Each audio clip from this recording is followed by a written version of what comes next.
Good evening, everyone. A warm welcome to all the distinguished guests, esteemed faculty members, and dedicated participants who have gathered here for our faculty development program on energy sustainability and climate resilience in the modern world. Your presence here today reflects your commitment to fostering a sustainable future and nurturing the minds that will lead us there.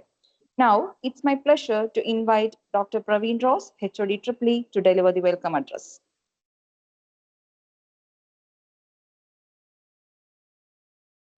Thank you, ma'am. Thank you. It is audible? Ma'am, Yes, it is sir. audible? Audible. Okay, Yes. okay, okay. Yes, it is Okay, audible. okay, sir. So, good evening, everyone. Respected Principal Dr. Madhaviraj Ravikumar, sir. Honorable Chief Guest Mr. Praveen Raj, sir.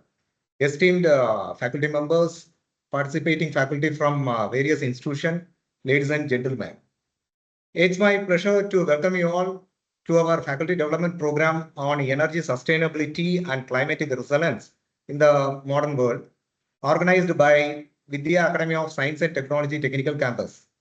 Today, we gathered to address the pressing challenges of our time and explore innovative solutions for a sustainable future.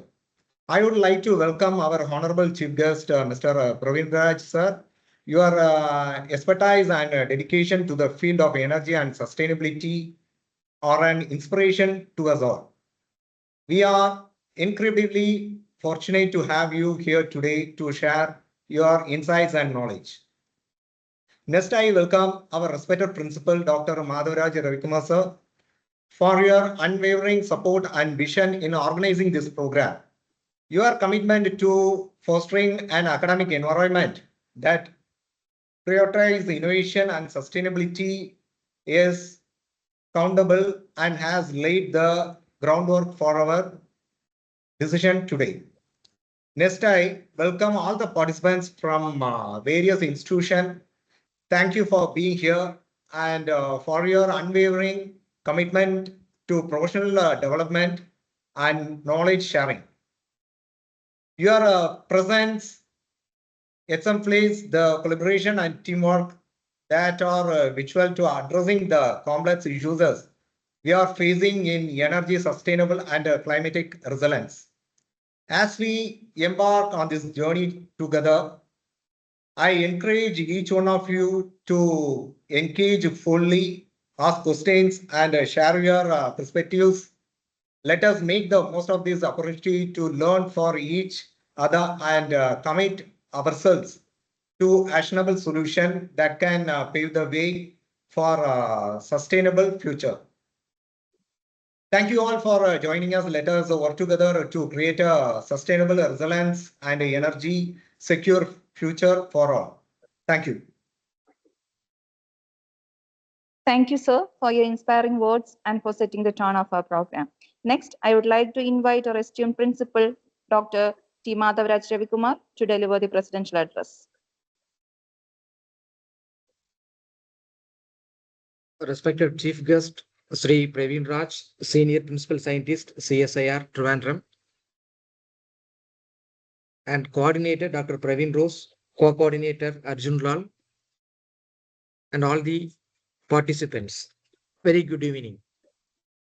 So it's my pleasure to introduce this faculty development program for the teaching fraternity in this occasion, and really thank AACT for providing such kind of platform for sharing our knowledge and discussing so many ideas, particularly in the recent trends.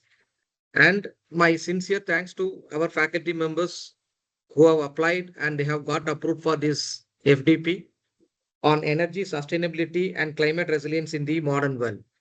And really, I hope that this will be a good platform for sharing the teaching faculties as well as the industrial persons to share their views as well as share their ideas. And this will be a fruitful FDP.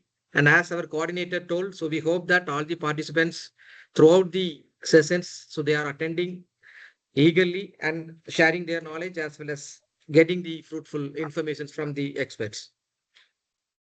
So already we are sort of time. So let me thank our chief guest. So as consented to be the chief guest of this particular FDP, Thank you, sir.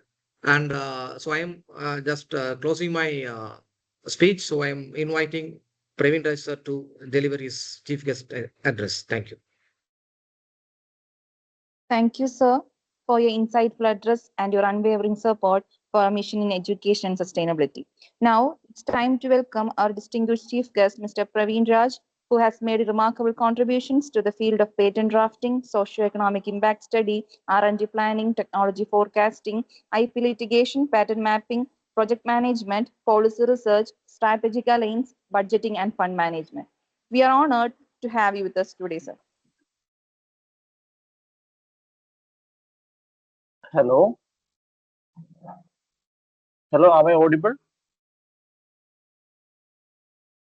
Hello, Yes, sir. Yes, sir. hello. You're audible. You can continue, sir. Yes, sir. Sir, we can hear, Okay, sir. We can hear. yeah. So let me start now. Okay, So, sir. very good evening to all of you, and it's in fact very much honored that you have invited me to inaugurate this one. I know Dr. Praveen Rose for the past almost 12 years, and I'm basically not an energy scientist, but I have been a scientist who's coordinating all these activities. I'm basically in the planning business development division of the laboratory. So you will not be an expert in a particular area, but you are the jack of everything. So rather than becoming an expert in a particular area, you need to deal with all those things. So coming to this particular topic, this is of high relevance to society nowadays. The energy, the sustainability, and the climate resilience we need to follow in the modern world.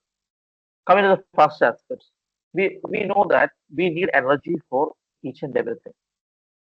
Say, for example, if it is cold, for warm up, you need to have hot water. That is one of the basic needs of energy.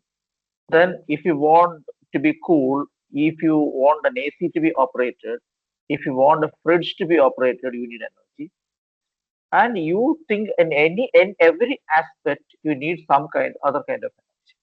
So going back to ancient days, you just think why or the ordinary the ancient men how they were using woods for fireside at the time of what called when the climate is not very cold and they were using that one. So from starting from that one, nowadays you need to have energy for everything. You're running transport vehicles, you're running ship, you're running your aeroplanes.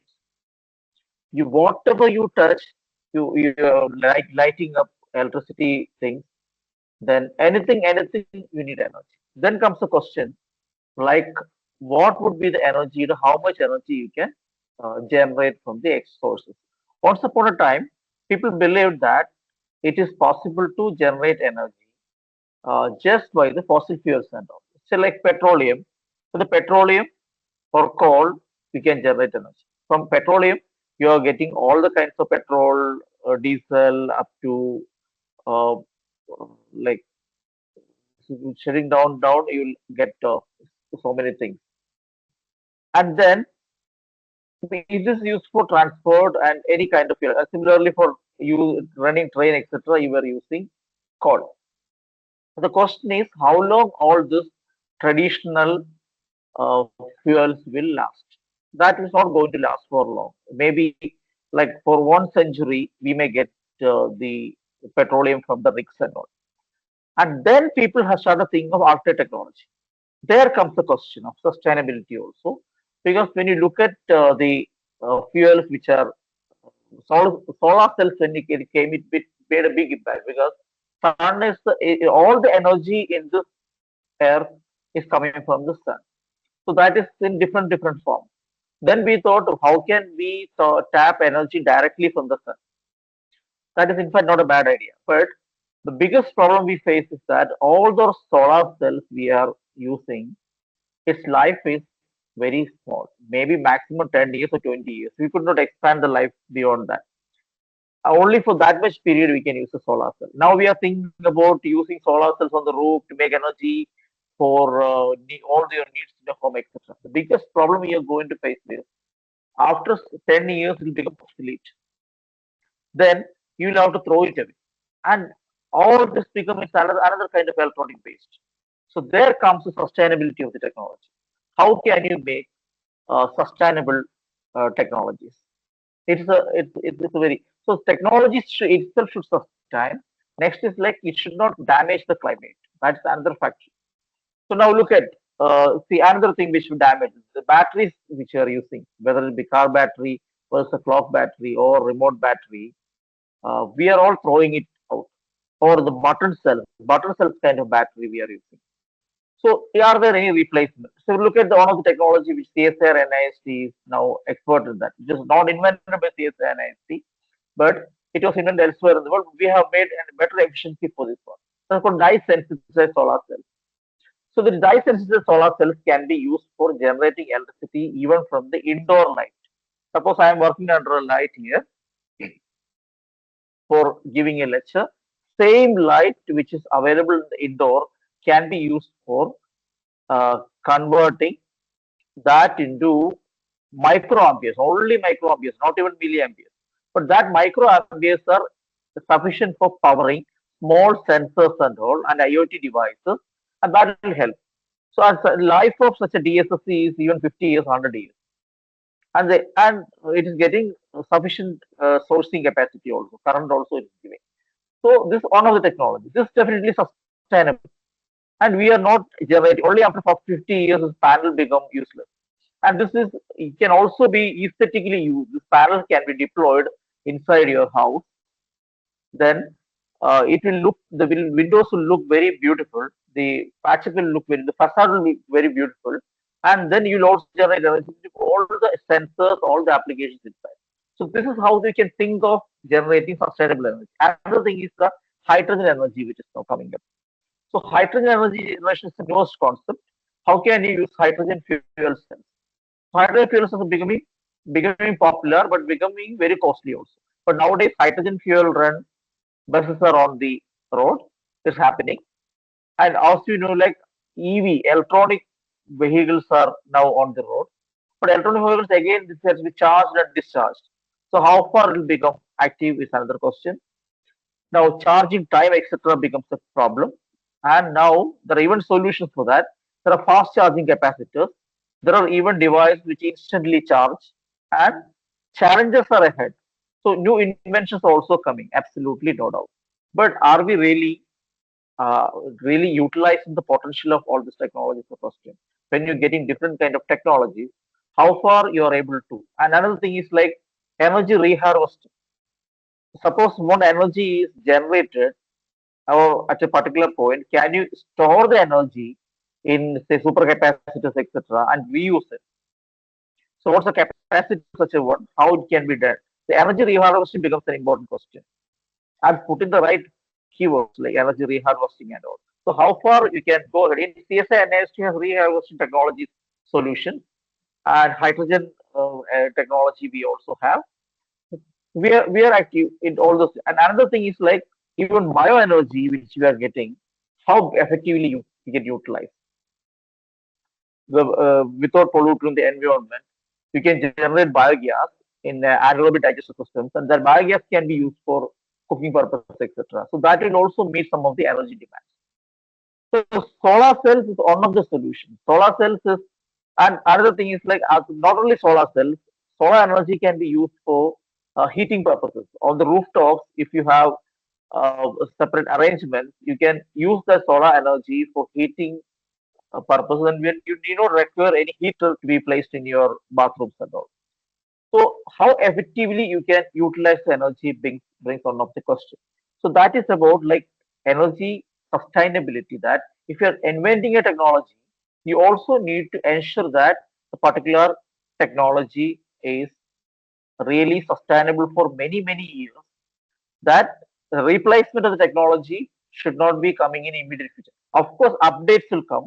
They should not become obsolete. That's one thing. Second thing is that so whatever energy devices you are making, it should not be thrown to the environment and make the climate uh, dirty. So the climate resilience also you need to look into. And another aspect is like what are the other areas where we can adjust the energy consumption and carbon footprint can be reduced. Say, for example, public transport, if people adopt, rather than anybody taking their own card, everybody taking their own car for transportation to a place, or it can be used as a public transport, common transport mechanism, etc. Then we can save energy. So we are all ordered to the Paris Protocol. And all. So, like, how can we really keep the Earth green?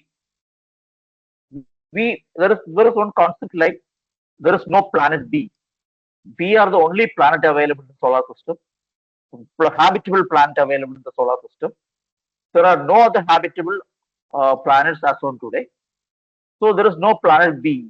So as far as we have a planet A alone, so we have to survive here. We cannot think about going outside universe, going outside solar system and live there. Otherwise, we need to have acquire the capacity to go and stay in the moon or say Mars.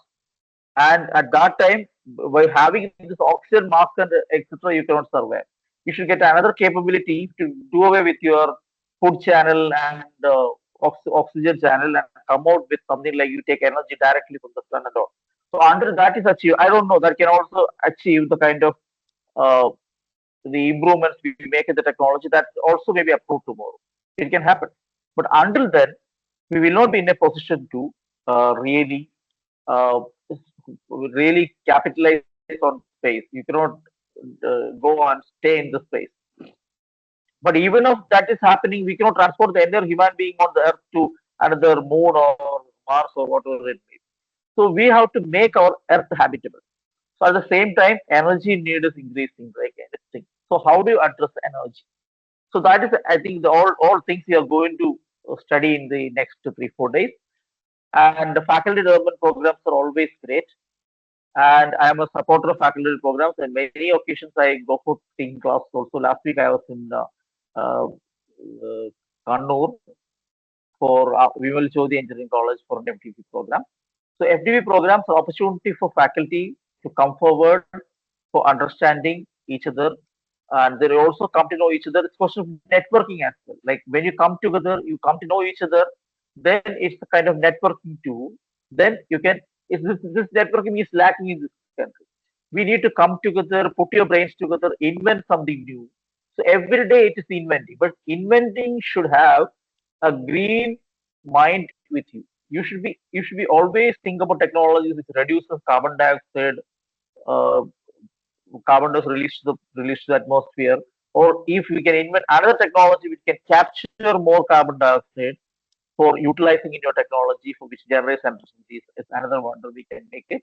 Even if you have a refrigerator, whether we are releasing chlorofluorocarbon, etc., to the atmosphere, so anything which is damaging to the environment, let us not try that. We need to have energy, but definitely we need to look into all these aspects. So FDP programs are always good. We need to have more kind of this kind of program, and I wish all success for this program. With these words, I'm closing this. I inaugurate this program. So it is declared that the program is inaugurated. Thank you. Thank you, sir, for sharing your insightful words and for taking the time to be with us today. Your presence and contributions are greatly appreciated. Thank you, sir.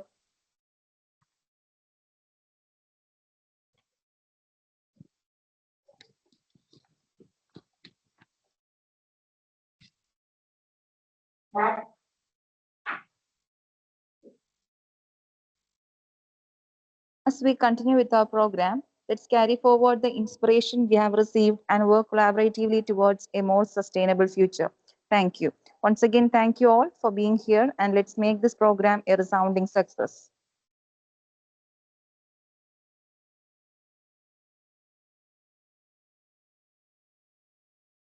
Participants, kindly wait, and the session will start at 6:30.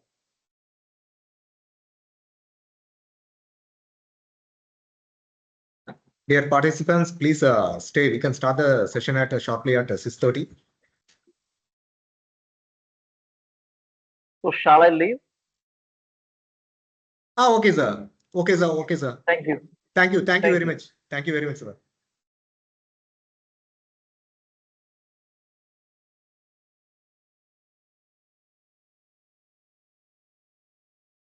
who has made remarkable contributions to the field of mechanical engineering and technology with several publications in conference and journals, published a book entitled Design and Engineering. We are honored to have you with us today. Now I hand over the session to you, sir. Sir, please.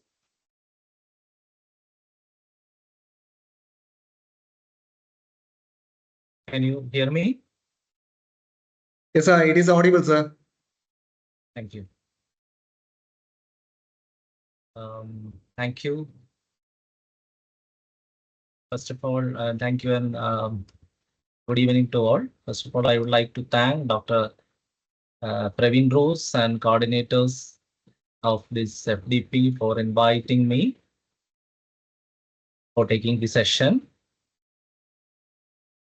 I also like to thank Principal of the Engineering College and all other dignitaries, the chief guest, for giving me such a privilege to handle this session. Sir, is my slides are visible?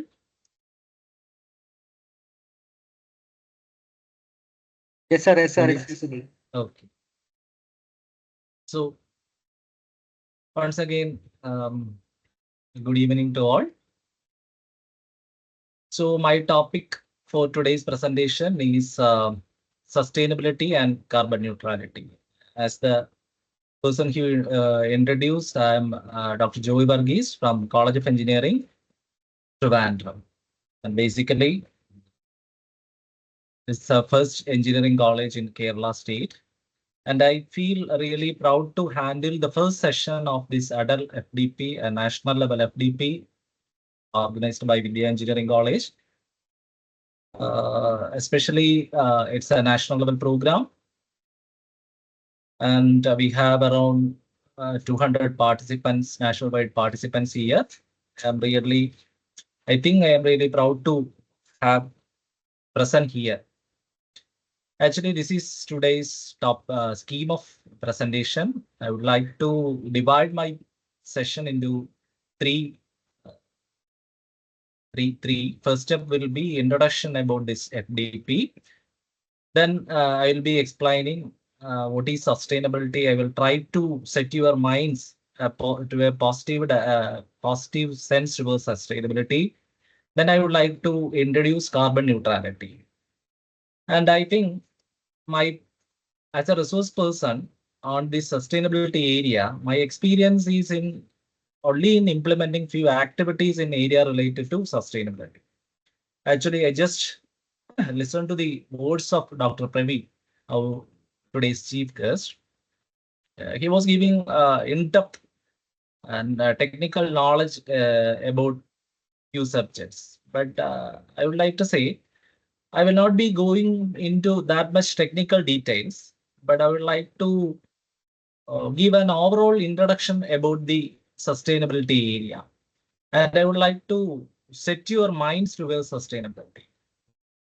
So I want to say a quote here: follow your passion, the knowledge will follow you. So I would like to uh, give a vision on sustainability on today's session rather than giving depth knowledge on the subject. Similar, same second thing, about my experience in connection with National Service Scheme, few sustainability activities were implemented, and that I will explain in the last few slides of my presentation. So that is my experience as a resource person on the area of sustainability. So I mentioned a quote here: words are from lips, but actions are from heart. So with these words, I would like to start with my topic, that is sustainability and carbon neutrality. At first, let us see a simple definition for the sustainability. It is, but in simple words, sorry, definition of sustainability: meeting the needs of present without compromising the ability of future generation to meet their own needs. Meeting the needs of the present without compromising with the future generation. And this is the definition proposed by Brundtland Commission on 1987, UN Commission. So that is the simple definition on sustainability. And most of you know what is meant by sustainability. And second thing is carbon neutrality. It is the balance between carbon emitting and carbon absorbing capacity. Balance between carbon emitting and carbon absorbing capacity. So these are the two major points of my today's presentation. Though these are just definitions. Why we are nowadays, you'll be hearing so many presentations, so many talks, so many ideas regarding sustainable development and carbon neutrality. Why we are going carbon neutral?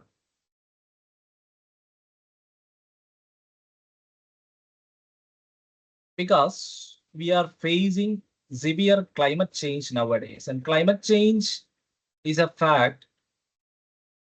We know it is a critical thing nowadays. That's why we are moving towards carbon neutrality. I think so. Especially Malayalis, when Kerala people started thinking about climate change from 2018, when we faced the severe flood on 2018. And then Malayalis realized there is something called climate change, and climate change is a reality. It is a long-term shift in the global and local weather pattern. By standard definition, it is a long-term shift. And so, it is due to, everyone knows it is due to the carbon emission and the greenhouse effect. The climate change is a result of global warming, and global warming is due to carbon emission and greenhouse effect. We know what is greenhouse gases and how it affects this global warming. What is the process behind greenhouse gas? What are the greenhouse gases? All these things we know very well, because these are nowadays in all the fundamental, in all engineering branches, we will be studying these type of topics and all. So we are familiar with that greenhouse effect and its effect on global warming. Definitely, few gases are there. That gases are causing this global greenhouse effect: carbon dioxide, methane, nitrous oxide, chlorofluorocarbons, and minor other components are there. So these gases are causing this greenhouse effect that we know very well. So the climate change, we are going to carbon neutral due to the reality that there is a climate change, and climate change is basically due to the greenhouse gases and greenhouse effect, and these gases are contributing to the greenhouse effect. And this data shows how much carbon dioxide emission increased in the last century. See, it shows last 2000 years data up to around, that is about before industrial revolution, that is the 19th century. It was almost stable, but in last century there was an exponential increase in the amount of carbon dioxide emitted. This data shows that. This is also shows the annual carbon emission. The annual carbon emissions also increasing. It's giving from 1955 to 2005. It is also increasing. Anyway, the carbon dioxide emissions are increasing day by day. Then definitely greenhouse effect is increasing. As a result, global warming also increases. So out of the greenhouse gases, this carbon dioxide is the major gas, and all other gases are considered as minor gases, and normally we will calculate the greenhouse gas effect on the basis of tons of carbon dioxide. And these are the different sources of greenhouse gases. All these things are due to our transportation, industry, and building. See, different areas are there. These are the areas or sources of carbon dioxide and other minor gases. Major gas is carbon dioxide. Major sectors are transport, industry, building, and definitely there are livestock. Agriculture is also producing carbon dioxide, and related businesses are also there. Refrigerants are there. So these are the major sources of carbon dioxide. So I have a question. Which sector is contributing more? We have transportation, industry, building, livestock, that is agriculture. Many things are there. Which sector is contributing more carbon dioxide? Just you can Google now. And myself also attended so many online programs. So if I am giving a 1.5 hour lecture, it will be severely boring. Anyway, I want to get some feedback from the participants. 1 second. I think participants can now post your answers on chat box, or I will enable a question answer.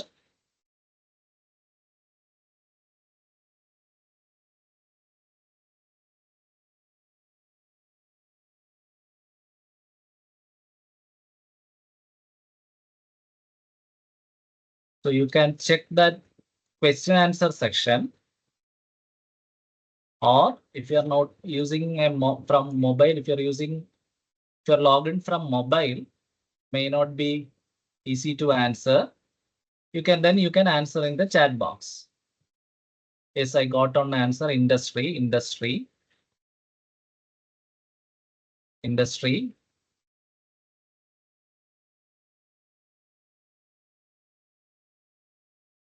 Industry. Industry is, so all the answers are there.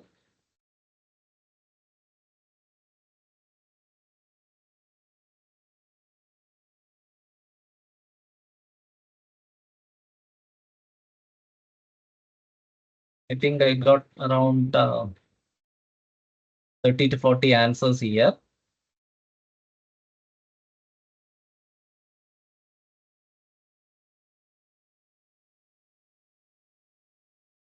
Anyway, the interesting, many participants answered it is industry, but it is not industry. Industry's contribution is comparatively less. Many answered automobile. It is not automobile.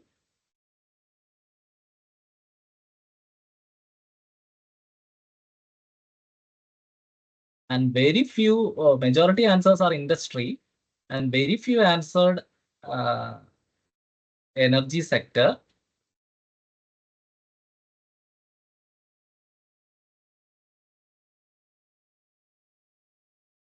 Okay, thank you. I'm coming back to my presentation. Praveen sir, is my presentation is visible now? It's visible. Visible. Okay. Is it in presentation mode now? Sir, no issue. Okay. Actually, it is almost automobiles and energy sector is contributing almost same amount. We will come to it later. Its percentage contribution is almost same. But industries are not in picture. Construction is not in picture. It is automobile and energy sector. Maybe if we are considering automobile and energy sector together, how much percentage I am considering automobile and this energy sector together, how much it is contributing. Again, I want your response. A is less than 30%, choice B 30 to 50%, C 50 to 60. Sorry, it's greater than 60. It is not there. It's greater than 60. The D portion is greater than 60. Again, I want answers on the chat box.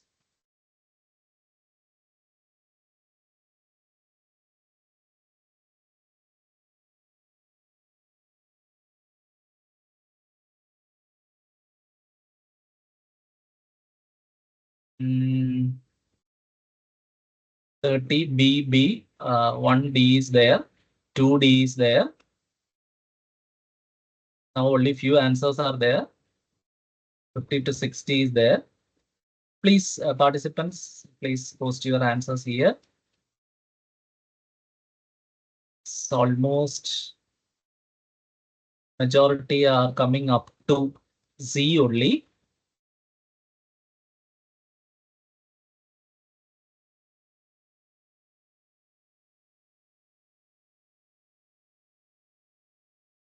We have around 209 participants are here. 210 people are here. Getting very few answers only. Anyway, the D answer is only very few answered D. Majority answers are coming up to C only. The interesting, anyway, I'm stopping that process. Coming back to my slide. The interesting thing is that, see, this is the CO emission from different sectors. Transportation and electricity sector together, if you are taking, it is around 70%. I have given it as 60 there. It is around 70%. Industry is contributing only 14% to the CO2 emission. Residential buildings and other, it is a minor thing. Electricity and transportation is causing 70% of CO2 emission. So it is an interesting thing. I had given a reference here. If you are interested, a reference is also given here. If you are interested, you can refer any site. You will get such a result there. So that is the importance of, I can say, transportation is all we are utilizing fossil fuels only, and electricity production is also there. Together, we can say it as energy sector. Transportation also includes it is connected with energy usage or fossil fuel usage.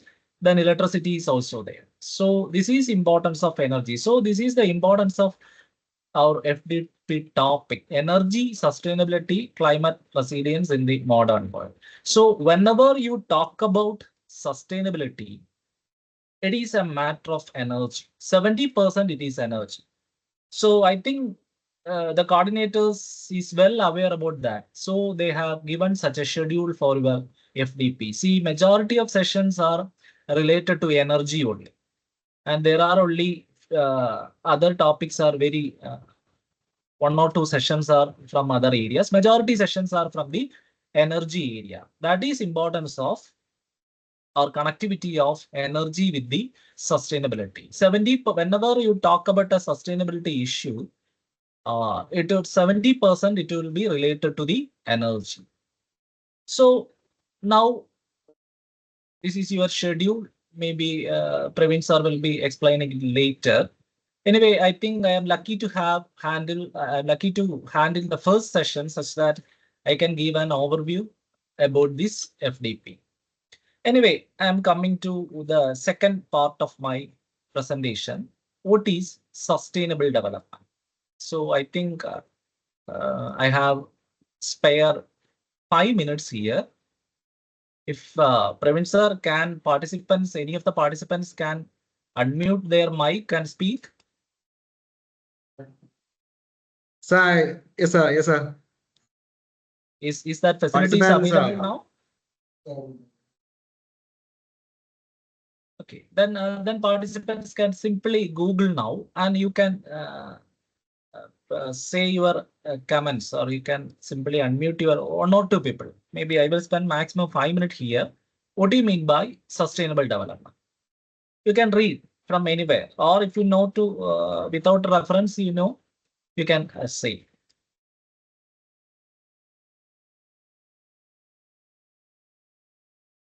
Any one participants, you can unmute your mic and explain what do you mean by sustainable development.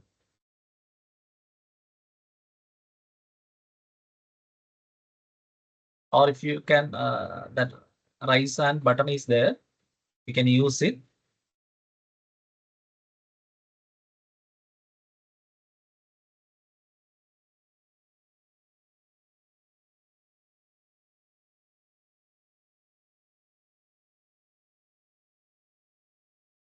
Yes, one.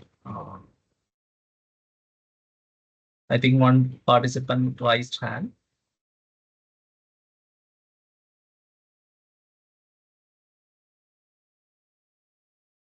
Sir, please.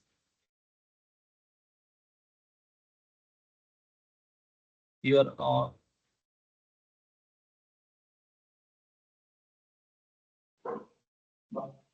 Hello, sir. Yes. Deepika madam, tell me.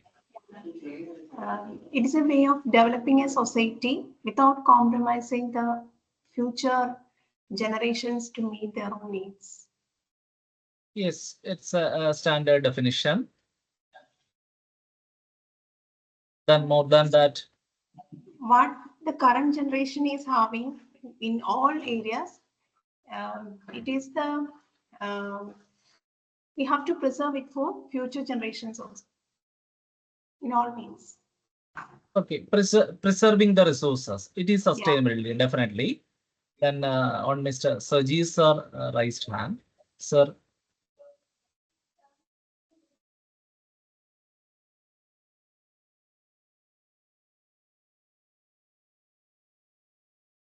Anyway, I'm happy to see at least one participant responded. I am continuing with my presentation now.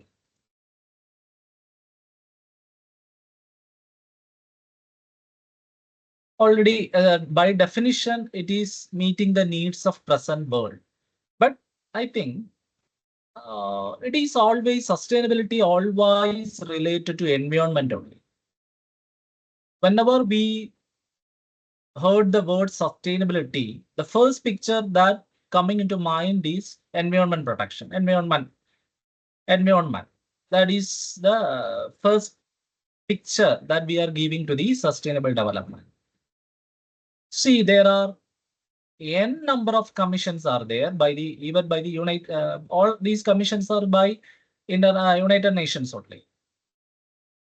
N number of commissions, n number of protocols, n number of international agreements on sustainability and environmental protection.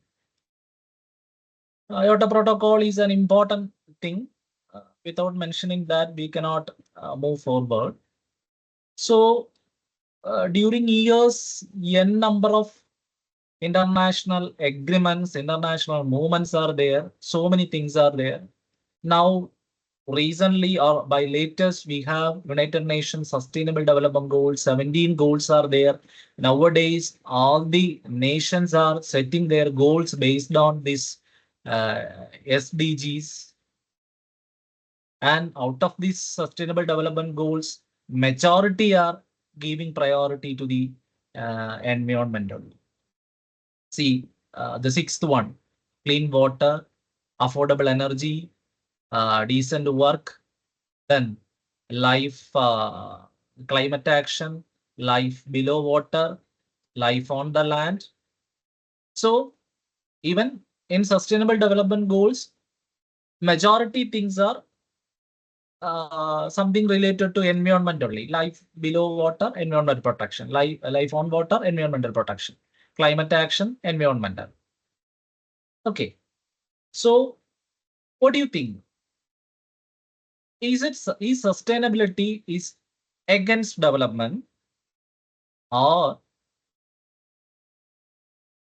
is sustainability is against development, or sustainable development means it is it is something against development.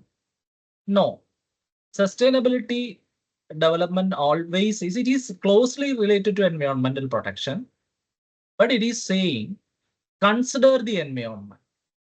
It's not against development, but whenever you come forward with a development plan, you consider the environment. That is the concept of sustainable development. In simple words, we can say like that. It is nothing but when you think about a new project, you think about the environment. That is, in simple words, what is sustainable development? By definition, we can say it is compromising. It is the present meeting the needs of present world without compromising future's generations needs. But in simple words, we can say you can think about an environment whenever you plan something, because all our developments up to last century was without considering the environment. See, all the technical developments now we have, it is not considering the environment nowadays. Now, come to sustainable development. What is sustainable development? This is the fundamental thing behind sustainable development. When you plan something, think about it social aspects, its economic aspects, and environmental aspects. So consider the environment. Only 1/3 consideration is there for the environment. Similar consideration is there for the social aspects and economic aspects. And this is also known as 3 pillars of sustainability: social, environmental, and economic pillars. It is equally important things. Whenever you plan something, you consider these things. So actually, sustainability belongs to the planning session or designing session. When you design something, when you plan a project, in the implementation stage itself, you think about the environment. That is the action side of sustainability development. See, the interesting or hopeful thing here is we have n number of conventions, n number of protocols, commissions, everything are there. Is these agreements or these movements, even the concept of sustainable development, is it making any change in the present scenario? A hopeful thing is this data you can refer. This shows the ozone hole extension from 1979 to 2023. This is the thing that we are giving hope to us by promoting sustainable development or by promoting the environmental aspects. We can reinstate. So this particular data give us a hope to act on this area. Yes, the ozone depletion, it is purely due to human action, but due to that creating awareness from late 1980s to 2000, we started recouping that. Anyway, it is a hopeful thing. Now, let us come to present environmental issues that we are facing. So these are the major environmental issues that we are facing now. Acid rains are there, air pollution is there, ozone depletion is there, solid and liquid waste management, that is an environmental issue. Ocean acidification is there, desertification is there, drinking water or fresh water scarcity is there, global warming is there. So now the question is,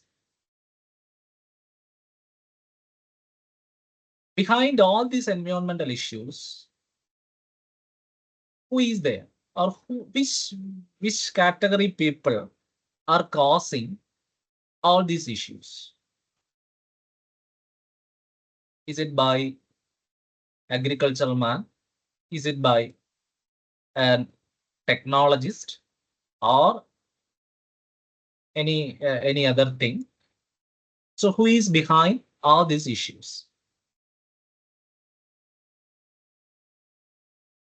Definitely, suppose if it is a, we can say I think majority of participants are from engineering colleges only, as it is an ACT program. These engineers are causing all these environmental issues. So technology is the villain or hero? That is my next question. All this air pollution, it is due to industries and automobiles. Then ozone depletion, chlorofluorocarbons, waste disposal. Why this huge amount of waste are coming? Then ocean acidification, industrial effluents, desertification, acid rain. It is also from industries. So technology is causing all these environmental problems. So we are engineers are saying about this technology and sustainable development, and we are causing this particular issue. So what is role of technology here? Is it a villain or hero? That is my question. So I think we can have a 5-minute discussion here again. My question is whether technology is causing all these environmental issues. Then if technology is causing these environmental issues, then why we are saying about sustainable development, or what is the role of technology on sustainable development? I want to hear from the participants. 5 minutes.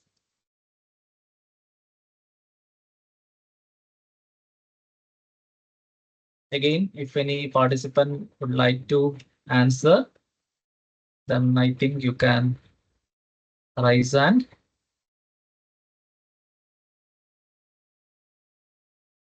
I think my question is here. What is role of technology in environmental issues? Technology is villain in sustainable development.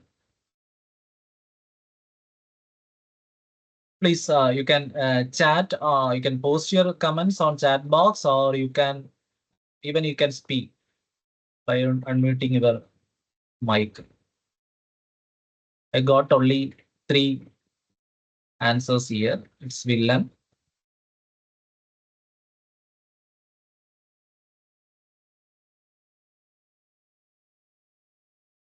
Please, participants, please respond to this question, whether technology is causing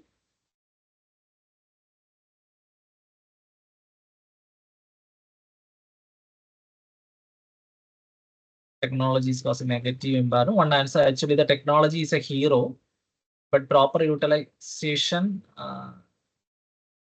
technology is a hero. Proper utilization of technology can improve sustainability. Good question. Negative impact.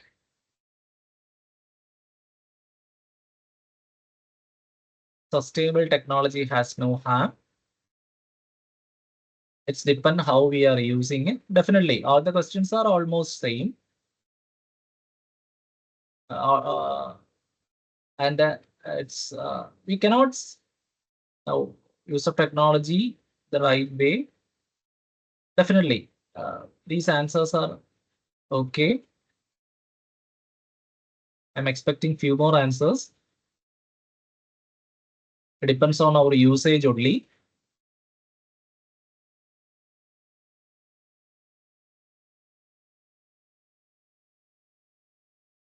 Definitely, in the first I got few answers like villain, but definitely it is technology was the villain for all these environmental issues, but the only solution for these environmental issues is technology. So definitely now technology was a villain. Now he is the technology will be in a hero role to act against these issues. So that is how we can conclude this session. Definitely, technology cost was behind all these issues, but definitely only technology can find out solution for sustainable development, because we cannot replace technology. We cannot think about a world without technology. Now, few more interesting things. Role of technology in sustainable development. And out of that, see, I have three options here. One is a vintage car. When this car was developed, only concerned by the engineers was we have to design a vehicle. At that time, we were not bothered about the fuel efficiency. And later, this is a modern Maruti Desire car. Anyway, it is a petrol car. It is while designing this car, designers are at least considering the fuel efficiency. They have a mindset to increase the fuel efficiency and reduce the pollution. And when a vintage car was designed, there is never they think about pollution. They never think about fuel efficiency. But when Maruti designed the Desire car, they have a concept they have some ideas to reduce emission. They have some ideas to improve fuel efficiency. Now we are completely replacing the fossil fuel. We don't have fuels now, so we are completely replacing fossil fuels with electric cars and hydrogen cars and all. Okay, so I have so technology from time to time, technology will give you solutions. Vintage car, which is causing high pollution and less efficient vintage car, also was introduced by technology. Now hydrogen vehicles are also, it is highly efficient and highly non-polluting, non-emitting. It is green vehicle, hydrogen car. These both things are given by technology only. So sustainable technology will be the future, but future will be only for sustainable technology also. So that is my conclusion. And I have one more question. An electric car charged using electricity from a thermal power plant or a car utilizing fossil fuel, which one will be a sustainable solution or which one will be more sustainable? I think my question is clear. An electric car charged using electricity from a thermal power plant where a fossil fuel is utilized, or a car utilizing fossil fuel, an electric car or a normal petrol car, which one will be more sustainable? I want to hear from the audience.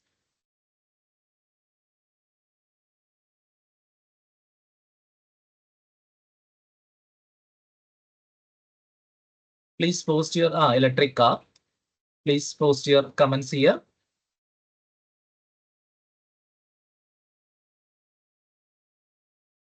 Electric car, fossil fuel car, electric car. Maybe 50-50 answers are there. Please, I think most of the participants are not participating. Maybe I'm expecting more answers. I think my question is clear. An electric car utilizing electricity from the thermal power plant or a fossil fuel car, which one will be more sustainable?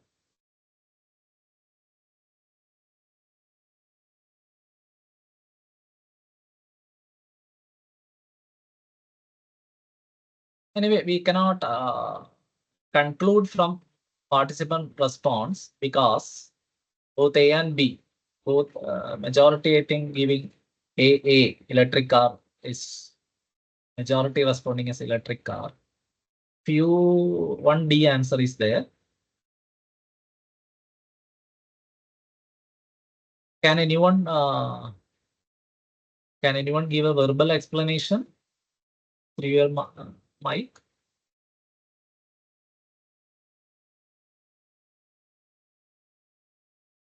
Okay, leave it. Anyway, I am closing that survey. Please, I'm coming back to the presentation only. The answer is C. It can be determined, but it will vary from case to case. It can be, the answer D is also wrong. We can determine which one is sustainable, but it will vary from case to case. That is the answer. It is my answer. You may have, maybe you may have different opinion. My answer is C. See, in 2000 or 2000, maybe from 99 to 2005 or something like that, Kerala government introduced one plan, and by that plan, every household in the state issued with an CFL lamp free of cost. If you are giving an incandescent bulb to your electricity office, nearby electricity office, you can get a CFL from there free of cost. Such a project was there in 2000. Now we are completely withdrawing CFL lamps because now we know the mercury from the CFL is causing huge damage to the environment. But such a project was there in 2000. It was a wrong decision because CFLs were causing more damage, and that was based on this data. We can that decision was based on this data.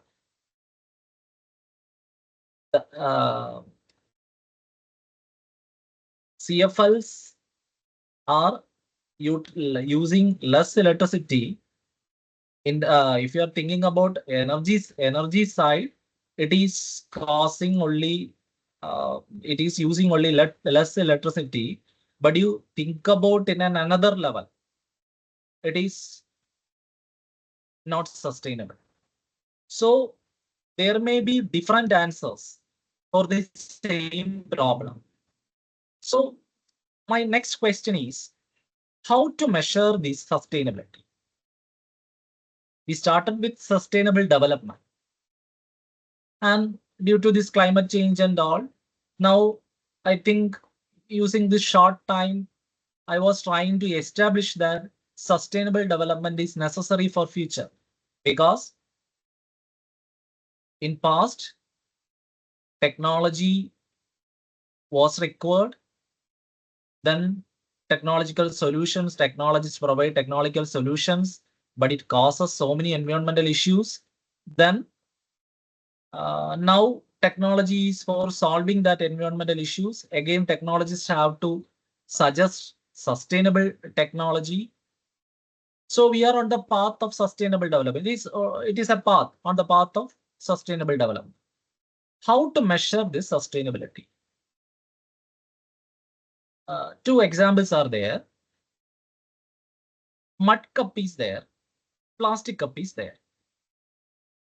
If I am again posting a question here, definitely most of the participants will answer which one is sustainable. The question will be like this: which one is more sustainable? A cup made from the mud or the plastic cup? Which one is sustainable? This will be my question. Majority will answer it is the mud cup, but we cannot say it is 100% right answer. It will depends. So I'm passing to next section of my presentation, how to measure sustainability.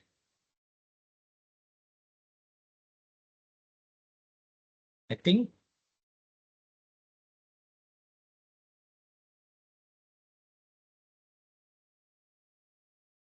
this is the answer for measurement of sustainability. The carbon footprint is the measure of sustainability. If you can properly calculate the carbon footprint by a product or a project or an entity, then you can find out answers for this question easily. You have to if you are able to calculate what is the carbon footprint produced by an electric car utilizing thermal electricity and a fossil fuel car. If you are calculating carbon footprint for a fossil fuel car and an electric car, then you can say which one is more sustainable. So carbon footprint is a measure of sustainability. It is nothing but, by definition, it is nothing but calculation of total amount of greenhouse gases or carbon released into the atmosphere by the activity, product, company or country during its life cycle. So it is reported in tons of carbon dioxide. That is the standard unit. Emissions will be normally reported in tons of carbon dioxide equivalent. All the gases, so many carbon dioxide, methane, nitrous oxide, many greenhouse gases are there. That potential of all other gases will be converted into equivalent carbon dioxide emission, and that is normally reported in tons of emission. So carbon footprint is the amount of carbon dioxide or greenhouse gases, we can say carbon dioxide for the time, emitted by a product, a country or a company or an organization during its life cycle. Here the word life cycle, purposefully it is given in the red only. It is more important. It is not for a short duration. It is for the life cycle of the product. That is a carbon footprint. So see, transportation, during use, during recycling, all these things you have to consider. So what is, you are getting the actual carbon footprint once you calculate this product life cycle, or if you have capacity to calculate, do the life cycle analysis, then only you can calculate the exact amount of carbon. So if you want to get the actual carbon footprint, you have to do the life cycle analysis. Then what is life cycle analysis? It is from the raw material to the disposal. What is the energy and material interaction of a product? That is called life cycle analysis. Raw material, you have to consider the transportation energy of raw material. You have to consider energy and material interactions during the processing of raw material. You have to consider energy and material, that is energy and material coming into the system and energy and material going out of the system during manufacturing. Then during use, how energy and materials are interacting. Then during the disposal process also. This carbon footprint can be calculated for products, for regions, that is for countries, for local self-government, that is panchayat, for municipality. It can be calculated for organizations, for buildings. Depending upon the entity, you have to do the life cycle analysis of that entity. Then only you can say the exact amount of carbon dioxide generated. The actual exact amount, it will be difficult. Anyway, whatever the minute details you are considering, that will accurate the carbon footprint calculation. So life cycle analysis you have to do if you want to do the carbon footprint analysis. So there will be standard values. This is showing greenhouse gas emission by different food items. Bananas are giving more carbon dioxide emission than some other food items. So see, these are the title. The last column is showing the carbon dioxide emission by different household equipments. Annual carbon dioxide emission in kilograms of, it is in kilograms, not in tons, kilograms of carbon dioxide.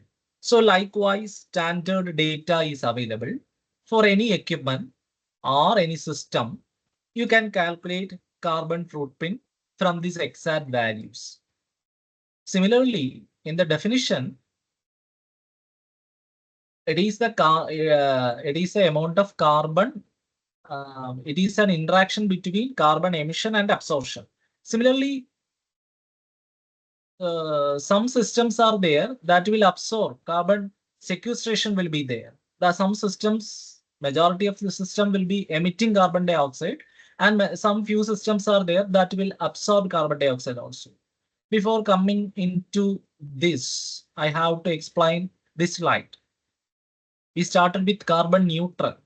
What do you mean? What is the carbon neutral?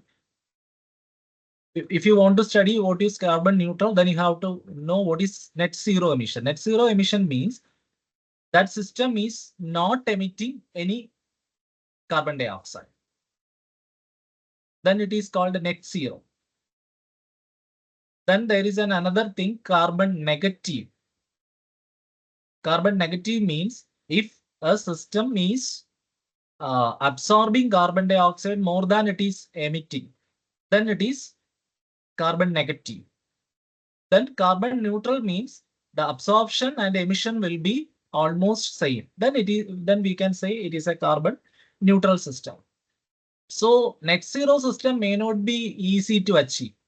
Only thing we can start with carbon neutral. Then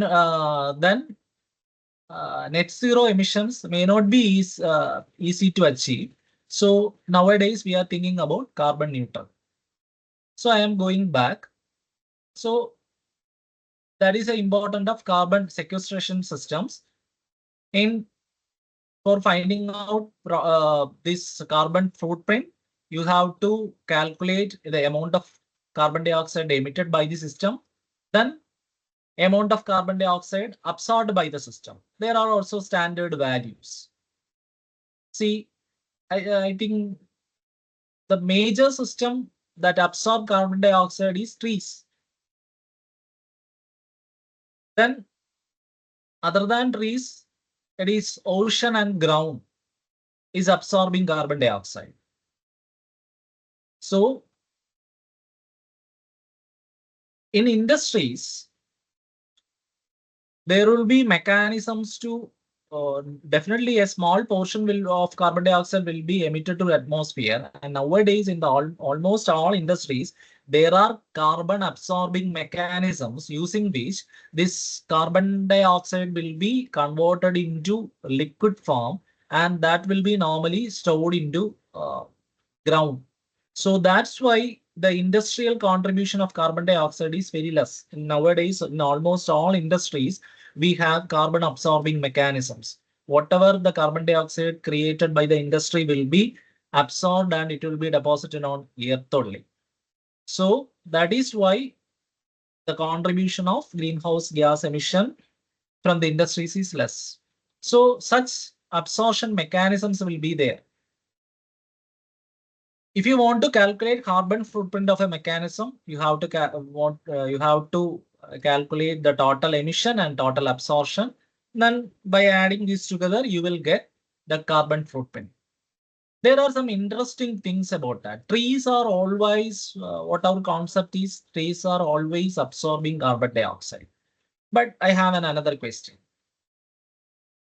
Forestation or afforestation, which is sustainable?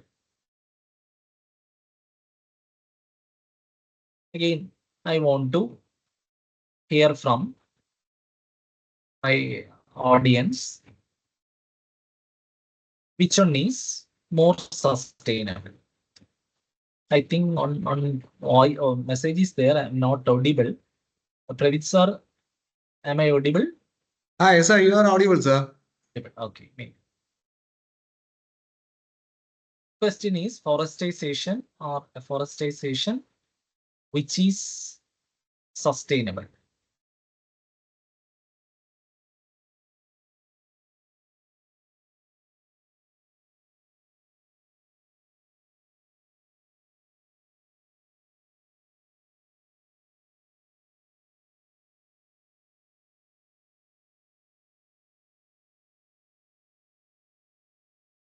B answers are very less. Maybe due to my question pattern, now many of them are answering as C also. A is majority, C also there, but B is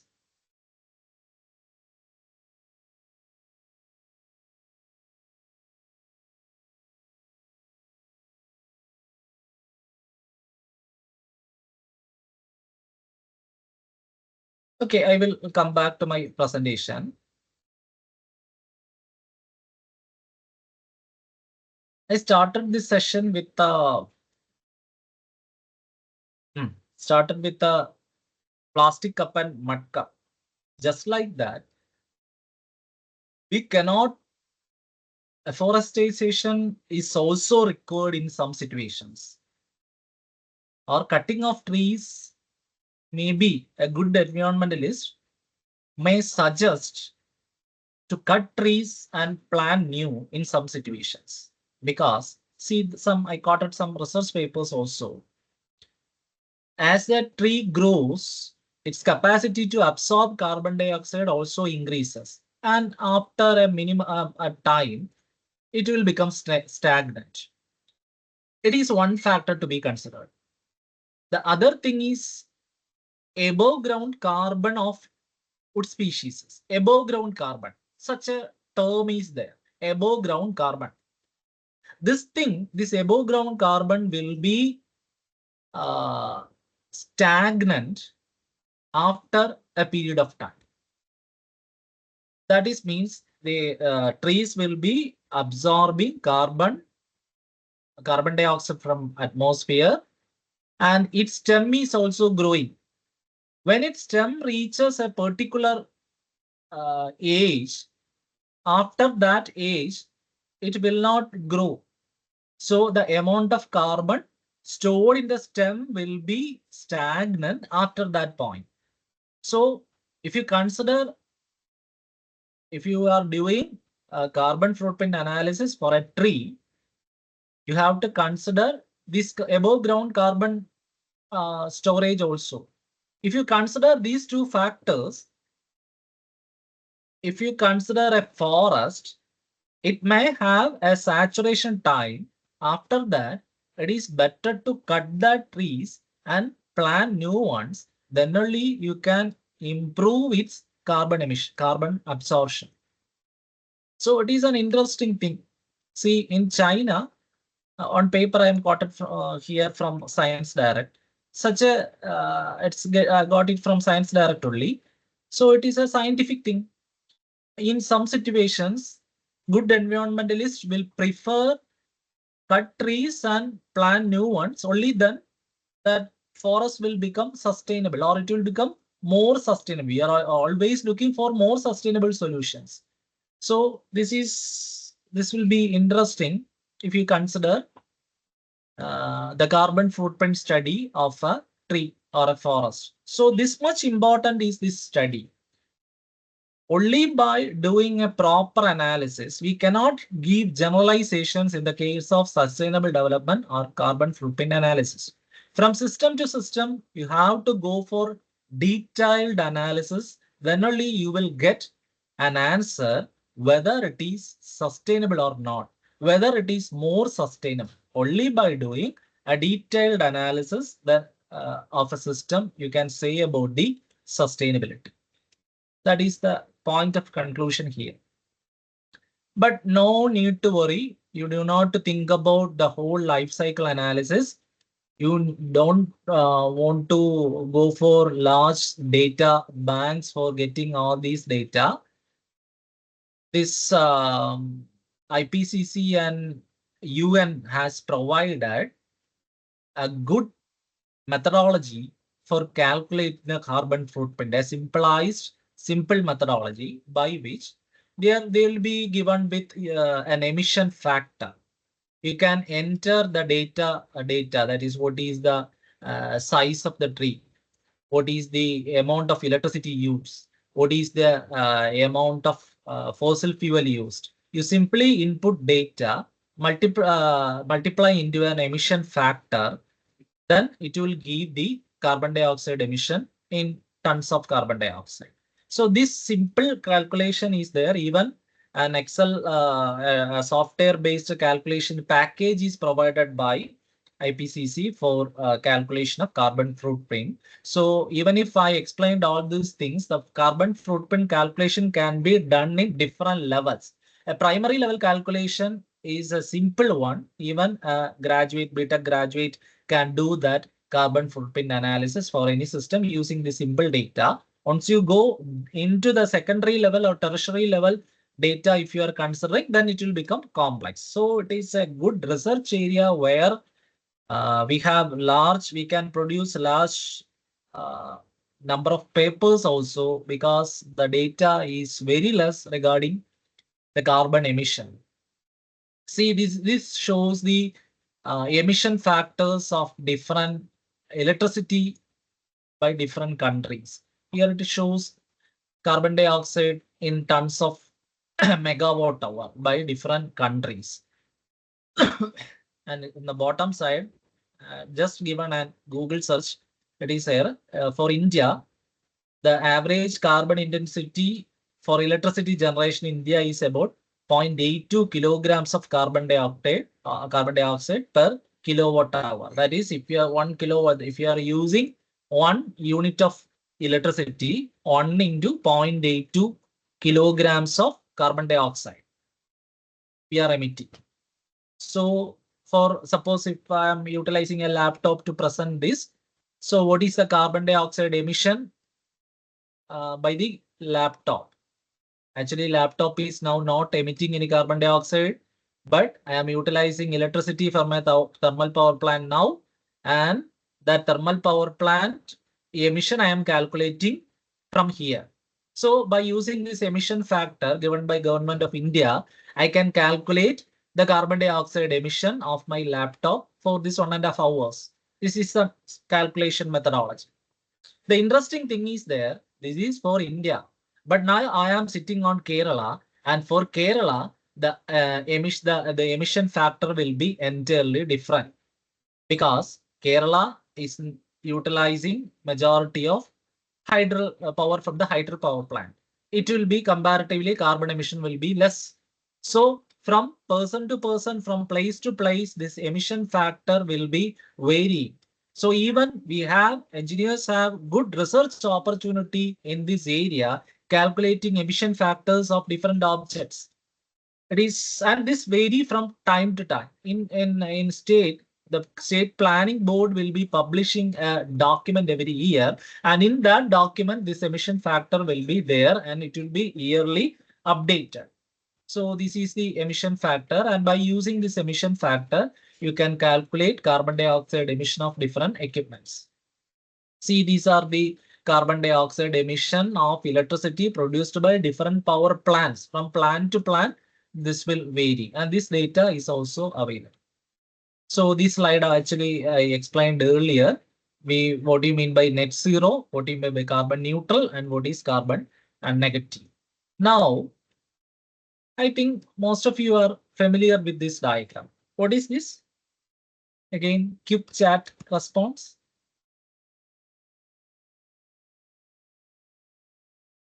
What is this?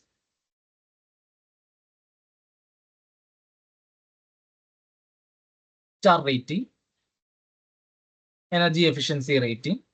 Okay, thank you. It's enough.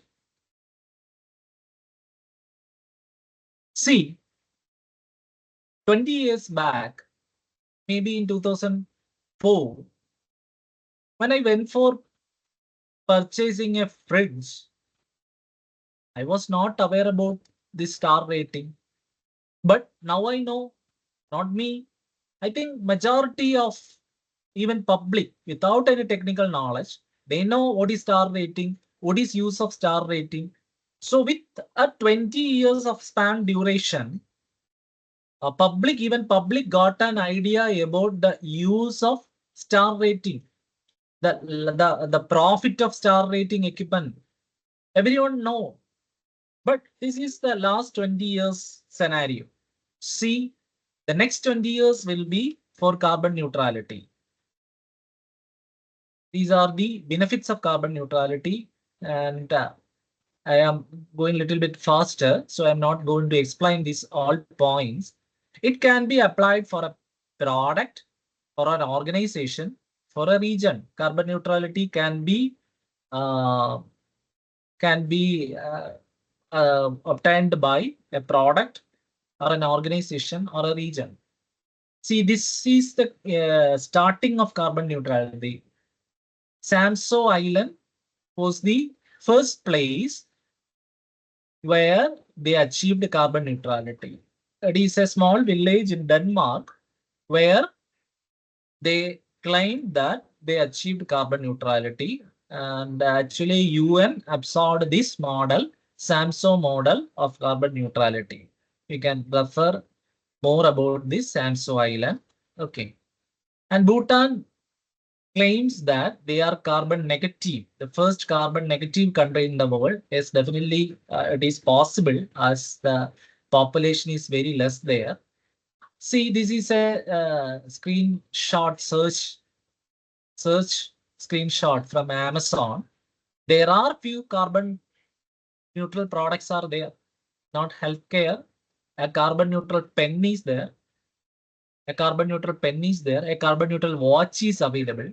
So now, as we explained, or what that energy rating, the next rating will be given for the carbon neutrality. Even within next 20 years, carbon neutral products will be going to get maximum acceptability in the market. Okay, so that is importance of carbon neutrality. Anyway, I think I presented about importance of carbon neutrality. Then I would like to come back to I would like to go to few activities that we already done related to these areas. And see, we started with carbon neutral projects in Kerala. Actually, the associating authorities are Kerala Technological University and its National Service Scheme Unit, Kerala Institute of Local Administration, that is controlling or the coordinating body of Grama Panchayat and local self-government institutions in Kerala, and KDISC. Using these authorities or entities, we started working on carbon neutrality from last year. Actually, the procedure opted by us is we will be selecting few Grama Panchayat. And actually, this Kerala Technological University have a center of excellence in carbon neutrality, sustainability and carbon neutrality, which is situated in Government Engineering College, Kannur. They started working on this, that center started working on this carbon neutrality few years back. And this is the strategy that we are adopting. We will select Grama Panchayat normally, and we will have a discussion with the Panchayat authorities to make them aware about importance of carbon neutrality. Then definitely partner institutions must be selected. There must be educational institutions, there must be funding agencies, there must be controlling bodies for this project, and the partner institutions will be selected. And there will be training resource persons will be selected from these training institutions, and volunteers will be also selected for doing different activities. And we will first, for achieving carbon neutral carbon footprint calculation, the first step is normally we will have a baseline data collection survey. It is a sample survey about 15 to 20% of household data samples will be collected from that panchayat. And we will go IPCC, using IPCC standard data calculation strategy. We will prepare that carbon footprint data. And based on that footprint data, the center will be issuing some recommendations, just as we said, cutting off old trees and planting new ones, and giving more concentration on solid waste management or energy sector. Likewise, we will be issuing recommendations to the local panchayat, and an implementation plan will be also suggested for them, and they will be implementing that. And after implementing these suggestions, again, the survey will be conducted and recalculation of carbon footprint will be normally done. And the last step, normally carbon neutral declaration will be there. So this is the normal procedure for carbon neutrality declaration of local self-government bodies. And we have a survey form developed for that. And these are the areas that we are concentrating during survey. That is energy, waste management, water, transportation, and agriculture. Data from these areas will be collected. Also, surveys will be done. Then from Water Authority, KSEB, Motor Vehicle Department, and Agriculture Department will be collecting data. And all that data will be processed as per IPCC standard for calculating carbon footprint, and a report will be normally submitted to the authority with few recommendations to improve the carbon absorption. Once they implement that recommendations, then definitely after a few years, reassessment will be done and we can observe significant changes in the carbon factor. And along with this one, what we are doing is an advanced action plan. Whenever you calculate carbon footprint, the major area will be energy that we already is discussed here. So we are along with the other recommendation, we are giving another immediate action with the Grama Panchayat. We will be preparing DPR for changing public institutions in Grama Panchayat to solar energy. And this is a standard, this graph shows a standard payback time. That is a break-even point of any solar pan. Its life is around 25 years, minimum 20 years any solar plant will get. Within first 10 years, 10 to 9 years, we can get the capital investment.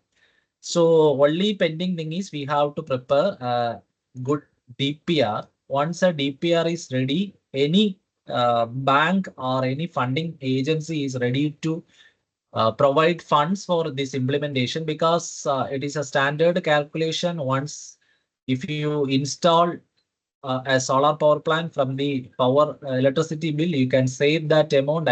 You can pay a loan amount, and any bank will be ready for such a project, and they are ready to funding for these projects also. So this is our immediate action that we are implementing along with the carbon footprint assessment. So this is one activity already implemented in around 5 Grama Panchayat, and in current year we are proceeding with around 19 Grama Panchayat in the state in current year. It's already completed in 5 Grama Panchayats. It is done by College of Engineering, Kannur, and Center for Sustainability and Carbon Neutrality. And in this current year, we are starting with 90 Grama Panchayat. Another one major activity that we done in sustainable area is planting of trees. Definitely, always the planting of trees is improving your carbon absorption capacity, or you are achieving or close to the carbon neutrality. See, this is not only planting of trees. We have a specific application, a company called Tree Tag, which is a startup from Government Engineering College, Barton Hill. They are providing a free platform for tagging the saplings planted. Whenever you plant a sapling, you can tag in the using that web portal. You can tag that particular sapling, and its next 2 years growth also you can monitor using that platform. So this shows the number of plants planted by this scheme in the South Kerala, that is in up to Pathanamthitta district. And using this particular application, we planted around 10,000 trees in last 2-3 years. And the interesting thing is its growth also we are monitoring, and it is done by different engineering college students. I think these are the few actions that we already done in the area of sustainability. Anyway, I am concluding my presentation here. Now it is open for discussions. We hope. Anyway, maybe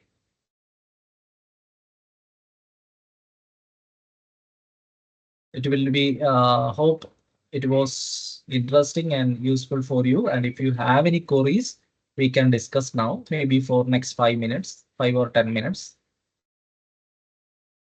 5 minutes will be enough. I think for before 8 o'clock session, you may need a break. If you have any questions now, you can unmute your mic and ask, or otherwise you can type in the chat box also.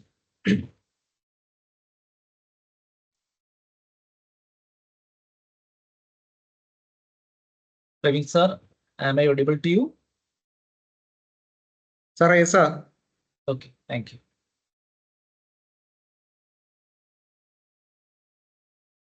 Participants, if you have any questions, you can ask now.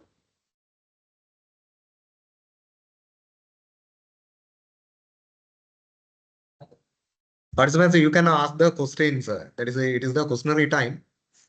Please.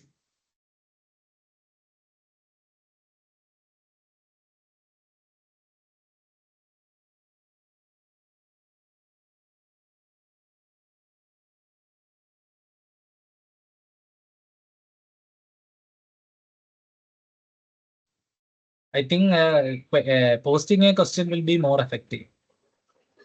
Sir, it is in the chat box.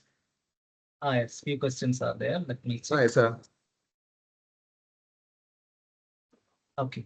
Sir, can I speak? Yes, yes. Am I Please. audible? Yes, yes, ma'am. Sir, actually, yeah. Sir, you spoke about the carbon neutrality project in the Panchayat, right? Actually, we have a meeting in the 5th of December in Killa for regarding the same thing. I mean, they want to use the NSS students for taking the survey, they have told. I think in the meeting also the same thing, I think they will be sharing. Yes, yes. There you will be definitely there you will be getting more detailed technical presentation how to proceed with the calculation. Okay, sir. Sir, I'd like to ask a few doubts regarding this. Is actually the problem lying in the I mean the source, not right in the source, right? Like if we are using the electricity from the solar or the hydroelectricity or from the wind turbine, whatever form of electricity we are consuming, we are using. If you are using the AC, you are using the fridge, whatever products in the electronic equipments at home that is producing carbon, that is contributing CFC, that is producing, and it is contributing towards the carbon emission, means will there be any change if we are using means solar, if we are changing to solar, or if you are doing some wind turbine or something, so will there be any change? Yes, yes, ma'am. It is totally different because this carbon footprint is calculated. The life cycle, you have to go back to the life cycle analysis diagram where during the use, what is the electricity, what is the energy and material interaction, that normally we will calculate. Okay. So during the use, if you are using electricity from a thermal power plant, it have a different emission factor.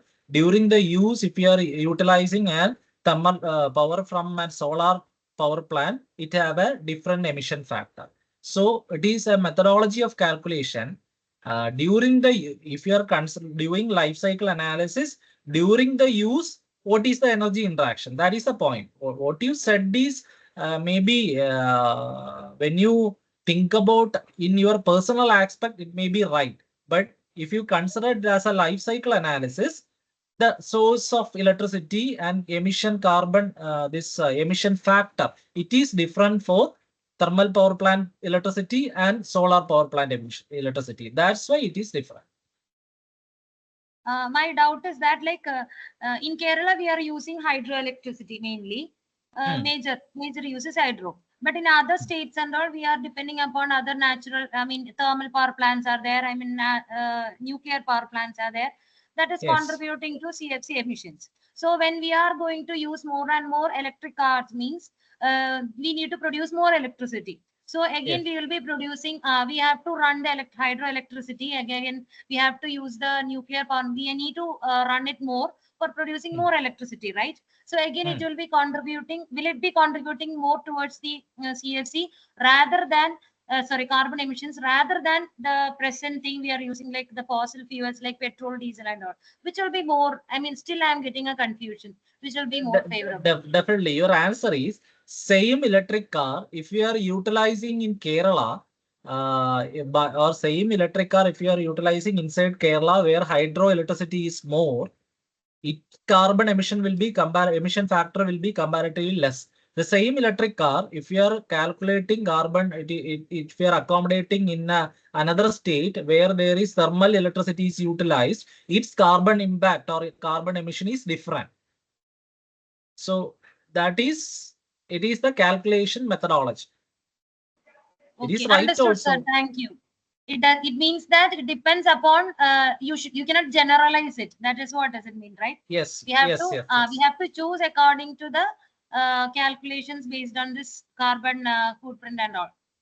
Yes, we have to during the use. What is the carbon impact that you have to consider? Okay. Thank you, sir. Anyway, can I add a point? Can you hear me, sir? Yes, sure, sir.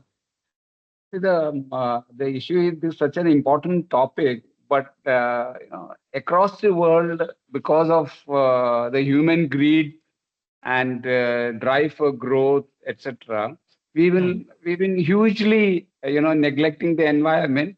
So slowly, when we get slats from the environment in the form of floods and Wayanad and earthquakes and so many other these things, then even then actually we are not learning, basically because this has to be enforced. This has to be enforced in the form of almost something like individual carbon indexing will have to be done.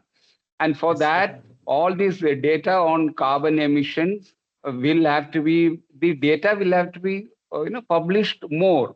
You have things like these days for health conscious people, food, how many calories you add on for each type of items, and oil and things like that are there. But more important than that is the collective responsibility towards the environment, and that will have to be enforced by little more stricter means and little more public awareness and public participation. Public awareness and public participation will come by a little more active public awareness drive and sharing of useful actionable information. And so I mean that is what I can suggest, because it ultimately this is a problem created by the technology, but the technology only will be the hero in trying to salvage the situation. That's all I would say. And but otherwise, you covered it very well, and thank you very much. Thank you, sir. Yes, exactly. You told about enforcement. Definitely, it will be there. Just like the case of star rating, it was there only in last 20. It was not there for last in 2004. Similarly, definitely this carbon neutral emission, carbon neutral or amount of carbon dioxide rating, carbon footprint rating will be there all in the products in next immediate future. Definitely, it will be there. So we are increasing in the, we are moving towards the carbon neutrality. As I told, it is a path. Definitely, and more enforcement will be there in the immediate future. Definitely, sir. We can hope so. Okay, thank you. Thanks. Praveen, sir, I think you can conclude now. Otherwise, they will not get a break. Okay, sir. Okay. Participants, you have any more questions?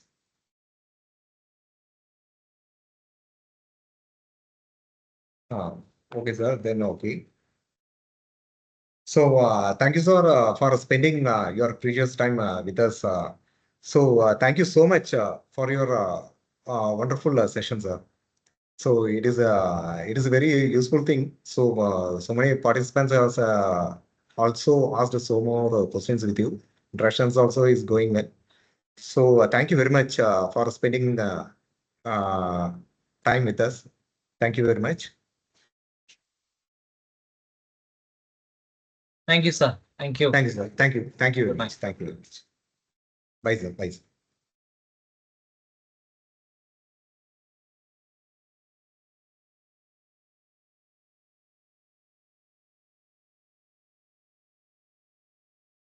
So, dear participants, Google form will be shared at the mid of the second session. So, please fill it. So, the second session will be started in a few minutes. Thank you.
Two. Two.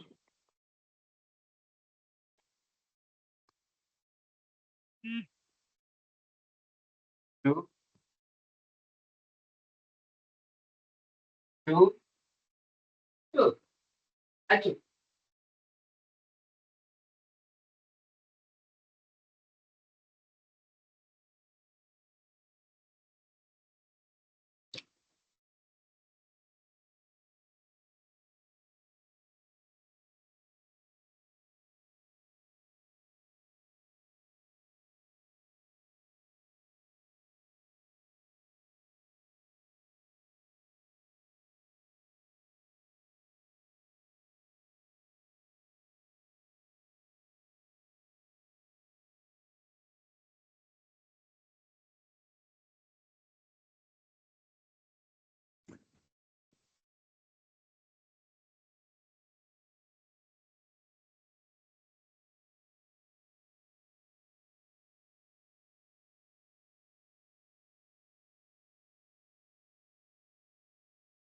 Satyajit sir, shall we start the session? Yes, yeah.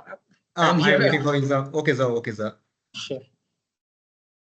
So can I share my slides? Okay, sir. Okay. If all are ready, then I will share my slides. All are ready, sir.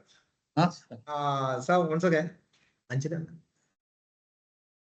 Good evening, Anjana, ma'am. everyone. Ah, It's okay, my ma'am. great honor and privilege to welcome our esteemed resource person, Dr. Satyajit Vishnu Shukla, to this session. Dr. Shukla is a senior principal scientist at CSIR NIST and a distinguished expert in material science and engineering. Dr. Shukla earned his PhD in material science and engineering and further honed his expertise as a postdoctoral fellow at the University of Central Florida, USA. His illustrious career is marked by remarkable achievements, including the successful completion of over 11 project works, the grant of 11 patents, and an impressive record of more than 80 publications in reputed journals. He has also shared his knowledge and findings at 94 conferences worldwide and serves as a reviewer for several prestigious journals. His dedication to his field is evident through his lifetime memberships in organizations such as ACS, EMSI, and MRSI, etc. He has received the CSIR Young Scientist Award in 2008 and was recognized as an outstanding reviewer by the editors of RSA Advances in 2018. We are indeed fortunate to have such a distinguished personality with us today. I am confident that his insights and expertise will enrich us all. Let us warmly welcome Dr. Satyajit Vishnu Shukla. Thank you, sir, for gracing us with your presence. Sir, please. Yeah, thank you, Dr. Rose. Thank you, madam, for a very good introduction. It's my privilege to give a talk for this faculty development program. One faculty development program, I had given a talk in Kannur University long back. That was before the Corona period. So this is my second faculty development program talk. So I thanks the organizers for giving me the chance to speak to all the faculties. So I'm going to share my slides now. Okay, sir. You can share, sir. Okay. Can you see my slides? Yeah. Yes, sir. It is visible, sir. Okay. I will go to the presentation mode. Okay, sir. Is it in the presentation mode now? It is in the full screen mode, sir.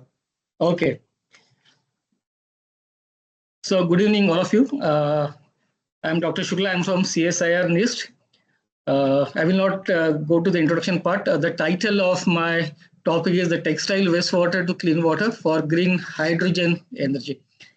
As you know, the hydrogen energy is catching up all over the world because of the first talk.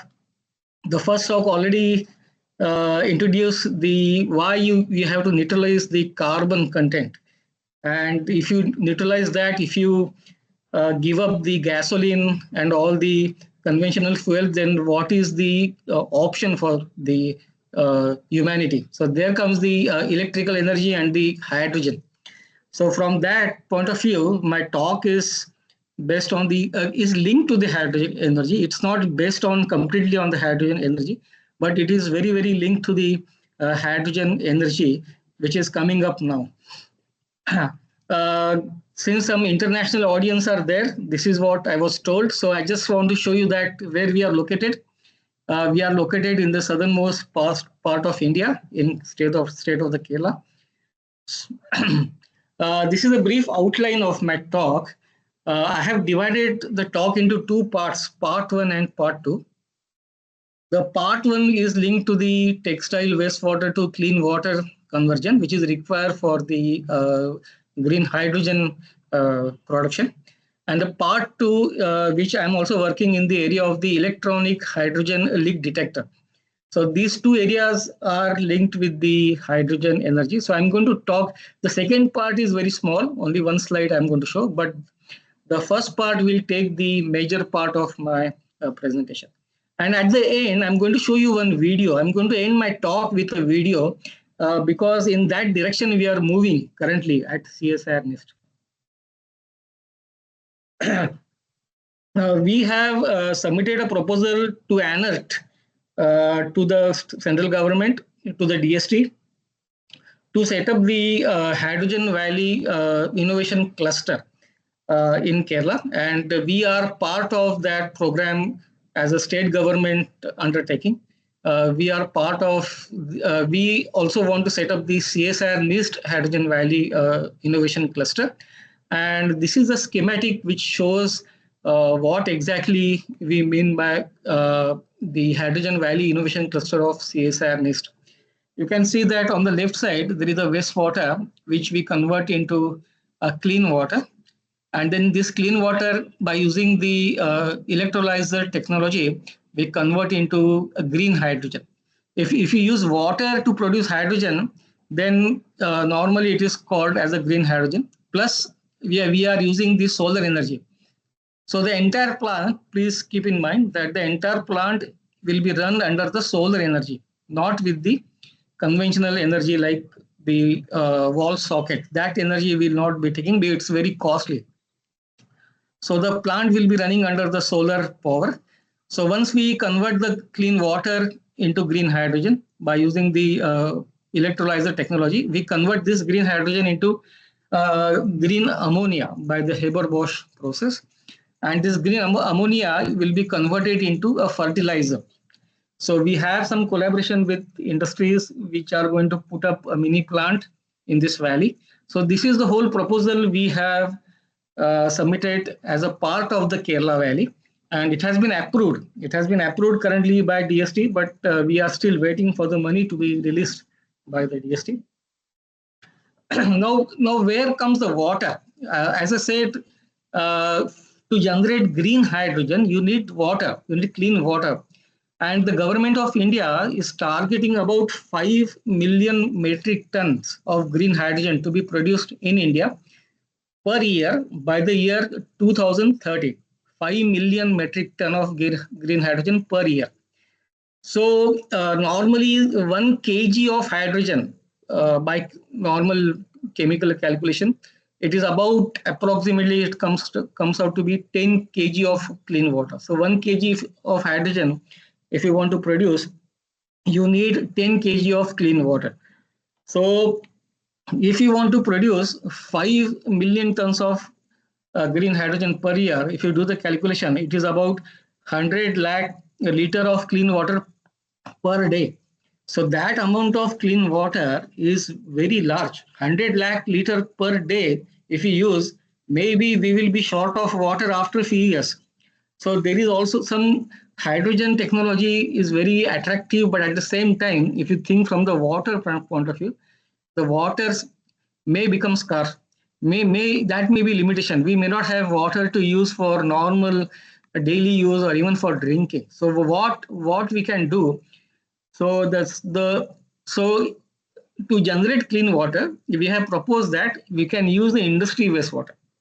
Use the industry wastewater like textile industries or pharmaceutical industries or the municipal wastewater. All these wastewater within the country, you collect and then convert into clean water, and then you use it for the hydrogen production.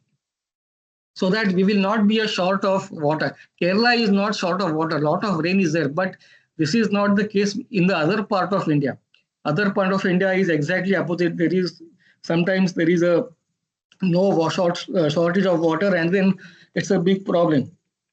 So to avoid, not only India, it's a worldwide. This situation is going to become worldwide. So for that, we have to use industrial wastewater, convert into clean water, and then use it for the hydrogen production. That's the basic idea. So definitely we have to have a technology to convert the, say, textile wastewater into the clean water. So so that is a starting point. So I'm going to talk about the starting point, that how to generate the clean water from the textile industry. And we have a collaboration in last 3-4 years with Kinfra. You must be knowing there is a Kerala Industrial Infrastructure Development Corporation in Kannur. So we have a collaboration. They are supplying the textile wastewater to us. We had the DST project, and Kinfra continuously supplied whenever we required the textile wastewater, and we are using to convert into clean water. So this is a part one I'm talking about. Part two I will be dealing at the end. So the textile industry, they use a lot of dyes, color dyes, to color the textile. And during that coloring process, they generate a lot of wastewater. And you can see that this man is throwing the waste into the effluent, what they call textile effluent, into the river or lake. And that is the pollution, because these dyes are very carcinogenic. So it's not good for the health, even for the aquatic life. Such a discharge in the lake and surrounding environment is not good. Now, but the practice is still continued. Nobody bothers about the environmental pollution. Now that it is a burden on the scientists to remove this color from the water, how to remove and get that clean water back. So we have to develop a very efficient technologies, cheap technologies, so that industry can use it. So currently, if you, I visited the plant, the common effluent treatment plant in Kannur, and this is the sketch made after that visit. They have the stage 1 and stage 2 facility. In stage 1, they have the chemical treatment, biological treatment, and physical treatment. And in the stage 2, they have membrane-based technology, that is ultrafiltration, microfiltration, reverse osmosis, and multiple effect evaporator. Now, why do they need stage 1 and stage 2? It's a very huge facility. If you go there, it's like a college campus, big campus. You have to really walk from one end to other. It's a huge, but they have to use it. The reason is, if the initial COD is about, say, maximum 1000 milligram per liter. Then they do the chemical treatment, biological and physical treatment, where the COD is reduced to 150, less than 150. It cannot go below it can reach up to 150 in stage 1. Now the target is to go to 0, almost to eliminate the COD level. So they use they had some issue also in the local wells, where the villagers, they complained that some underground water is also getting polluted because of the discharge. Then they installed the stage 2 facility where they had ultrafiltration, microfiltration, reverse osmosis, and multiple effect evaporator, and they brought the COD level to 0. And they got it. They got it what they want. Now the final COD is 0. But still, even this plant, which is currently there, right now they are running this plant. But even this plant has a major limitation. I'm going to show you what is the limitation. When I went there, I took the permission from the CEO to take the photograph because it was a part of the DST project. So and they allowed me because we had a collaboration with Kinfra. So you can see that they have the collection tank here. It's a big collection tank. Every day they are collecting up. The huge tank is filled with the textile effluent.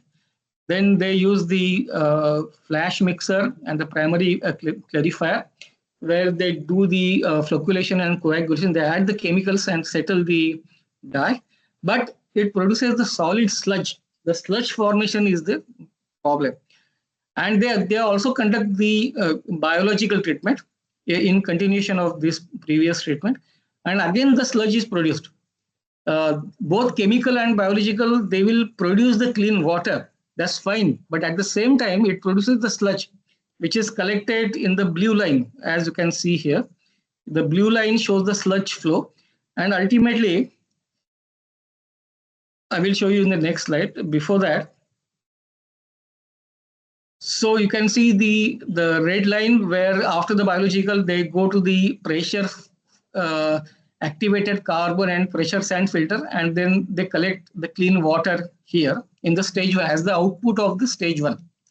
And here they collect the solid sludge, which they don't want. They are producing about 100 kg of sludge, solid sludge per day. So they are saying that actually they don't want this sludge to form. But right now there is no alternative for them. Then they have a sludge stage 2 facility where the COD, the output of the stage 1 goes to the ultrafiltration facility. Then it goes to the microfiltration, then RO membrane, and then the multiple effect evaporator. And then the final COD level is 0. The final COD is good, but the sludge formation is taking place. So you can see that they have the filter press where they remove the water. The sludge is very wet, so they put in the filter and they remove the water, and the dried sludge is collected under this shed. So this is 100 kg of sludge per day. So what to do? And so what they do, they supply this sludge to one company in Kochi. So from Kannur to Kochi, every day there is a transport, they have to pay for that. And then they dispose the sludge in some area. So this is what for the land filling. But the transport cost is involved. So they want to reduce that transport cost also. So now we took this problem that how the COD level can be reduced without the formation of the solid sludge. That was the basic fundamental question 3 years back. That what at least at the lab level, can we come up with any solution at the lab level where we can tell Kinfra that yes, you can use this technology where the COD level can be reduced to 0, very close to 0, but sludge will not be formed. So from that point of view, we had been working in this area, advanced oxidation processes, and we thought that possibly the AOPs, it's called AOPs, advanced oxidation processes. These AOPs can solve the problem. This is what, and we submitted a proposal to the DST. We took the support of Kinfra, and then DST granted us the project, and then we conducted the lab trials, and then we came up with some solution that I will tell at the end. So in general, AOPs consist of two sides. One is 2 processes, homogeneous and the heterogeneous. So you can see that there are a large number of categories are there. So we are working among this, the ultrasound cavitation is one category where we are working in this area, sub area. The other area is the ozonation, which works in the alkaline medium. So ultrasound cavitation, the ozonation, which are we used thoroughly for last 2-3 years. We investigated these two techniques to find the solution for Kinfra. Along with that, we also worked on the Fenton-like processes like peroxide or persulfate, which are the oxidants which can be activated by using a catalyst like palladium and generate the radicals. Ultimately, to decompose the dye and to reduce the COD level, you need the radicals to be generated in the effluent. We also worked on the combination of ultrasound and ozonation. These processes, AOPs, can be used as a standalone, or you can also integrate, make it a hybrid technology. That is also possible. So 2-3 techniques can be put together. We also work on the UV H2O2 catalyst or UV persulfate catalyst system. So these are the various areas among the all AOPs that we have already worked and published papers. And in order to find the solution for infra, can these processes reduce the COD level without the formation of solid sludge?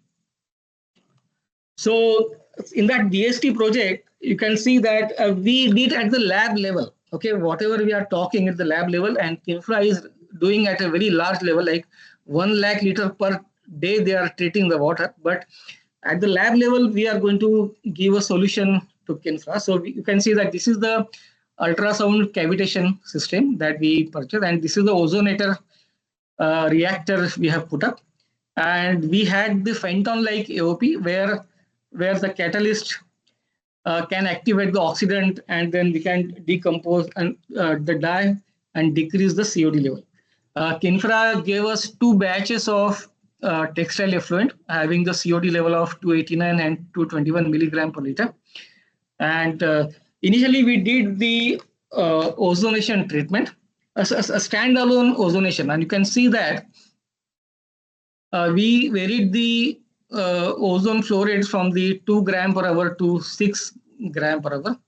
And you can see here that the initial 289 gram per hour COD, it can be brought down with the maximum ozone flow rate of 6 gram per hour. Our instrument could not go beyond the 6 gram per hour because the cost of the instrument also goes up.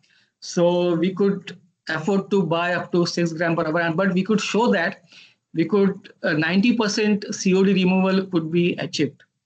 And the radical which we found to be responsible for the reduction is given here. It's a hydroperoxyl radical. For that we did the radical trapping and scavenging experiments. And then we did the analysis, and then we came to the conclusion. Okay, so when we write something about the radical, lot of analysis has been done before we come to the conclusion. But the major part is with the ozone flow rate of 6 gram per hour, we are getting the maximum reduction of 90%. This was the maximum we got with this standalone ozone treatment. So we did the radical. We wanted to find out, okay, which radical is responsible for this organic dye removal. And we did the OH trapping and superoxide radical trapping, and we found that both of these radicals are not present in the solution. It was very surprising that because hydroxyl radical and superoxide, everybody talks about in the paper that only these two are mostly responsible. But when we did the trapping experiments, we could not detect this radical. And then we could also see that there is a fluorescence which goes away after 5 seconds. In less than, so it means that the radicals are they are vanished in less than 5 seconds. So if you put all the equations together and analyze what is happening, if under the quenching of these two main radicals, it appears that it's a hydroperoxyl radical which possibly is generated, and it's responsible to decrease the COD level. So this is the schematic which shows that if you put ozone in the dye solution or in the textile effluent, you can see that ultimately OH and O2 minus both are generated, but they are consumed by the ozone gas itself, and ultimately you will generate the hydroperoxyl, and which will decompose the dye. So that was the standalone ozone reactor, and that gave us 90%. So now the question was, can we go beyond 90%? Is it possible to do something to go beyond and try to achieve, say, 95 or 100%? So that was the next task. So we also did the ultrasound cavitation, and this is slide explains the mechanism. This slide shows what is the mechanism of the ultrasound cavitation technique. You can see that there is a ultrasound wave which is passed through the solution, and you need minimum frequency of 20 kilohertz. Okay, so there is a limitation of, for the ultrasound cavitation. You cannot have the frequency less than 20 kilohertz. Above, it must be 20 kilohertz or above. So we had the instrument with 20 kilohertz frequency ultrasound for conducting the ultrasound cavitation experiments.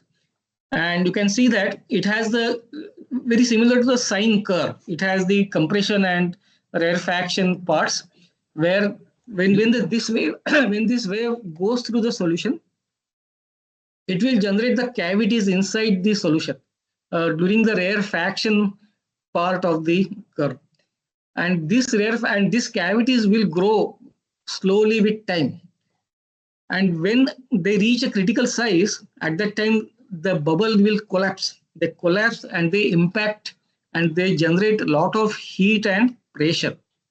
The temperature in that micro region where the cavities are collapsed, the temperature is about 5,000 Kelvin, very high. And the pressure is about 1,500 to 15,000 to 2,000 atmosphere. So from 1 atmosphere, immediately it goes to very high level. So you can see that the temperature pressure condition in that micro bubble region, it's very high. And there where these conditions are very good to decompose the organic dyes, because you can have the pyrolysis reaction going on, or you can generate the radicals under these conditions where the temperature is very high, the pressure is very high, which is called a hot spot. And then these radicals can be useful to decompose the organic dyes and bring the COD level down. So this is called the ultrasound cavitation mechanism. So once you pass the wave, ultrasound wave, you can see that multiple reactions can take place, which can contribute to the in series. It will go in series, and you will generate a lot of radicals in the solution. This is very important because textile effluent is very difficult to work. In the laboratory, sometimes we take a water, put a single dye like a methylene blue or rhodamine B, and then do the test. So that is very simple experiments. But textile effluent, you have the reactive dyes, WAC dyes, where the dispersant dyes, where these dyes are very stable. So to decompose the cocktail of these dyes in one solution, you need a cocktail of radicals to be generated. Then only it's possible to decompose or reduce the COD level. Otherwise, some dyes misbehave or their products can still be there, and it will be very difficult to bring the COD level down. So handling the effluent is very tough. So that's why normally we have started using the integrated approach. Single technology will never give the full COD decrease. You have to have the integrated, which I'm going to talk now. So in ultrasound cavitation also, you can see that number of reaction takes place, and it generates the hydroxyl radical, the oxygen, single oxygen atoms, then hydroperoxyl radical, or even the Haber-Bosch. Actually, nobody reported Haber-Bosch. Sorry, not Haber-Bosch. The Haber-Weiss reaction. Haber, and we reported first time 2 years back that in ultrasound cavitation, the Haber-Weiss reaction is also possible. And I will show you that slide soon.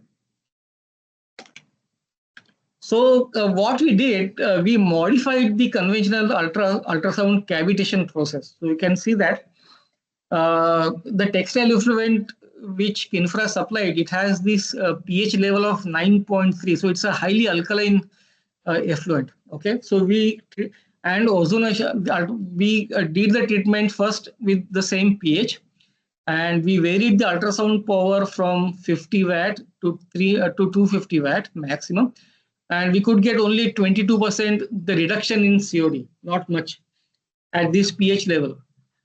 And the radical which we found to be responsible for the COD removal was the hydroxyl radical. Now the question was, how can we improve this 22%? Because 22% is very low. Ozonation is giving 90%. So if you compare with ozonation, the ultrasound cavitation was not effective. In the first result is showing that it's not effective. Then what you will do? That's another question. So we changed the pH. We went from the 9.3 alkaline to highly acidic pH 2. And you can see that as soon as you go to acidic pH, we saw the improvement in the COD level. From 22% now it is 36%, and the radical which is responsible is now changed. It's not OH radical. Now it is superoxide radical anion, which is giving about 36.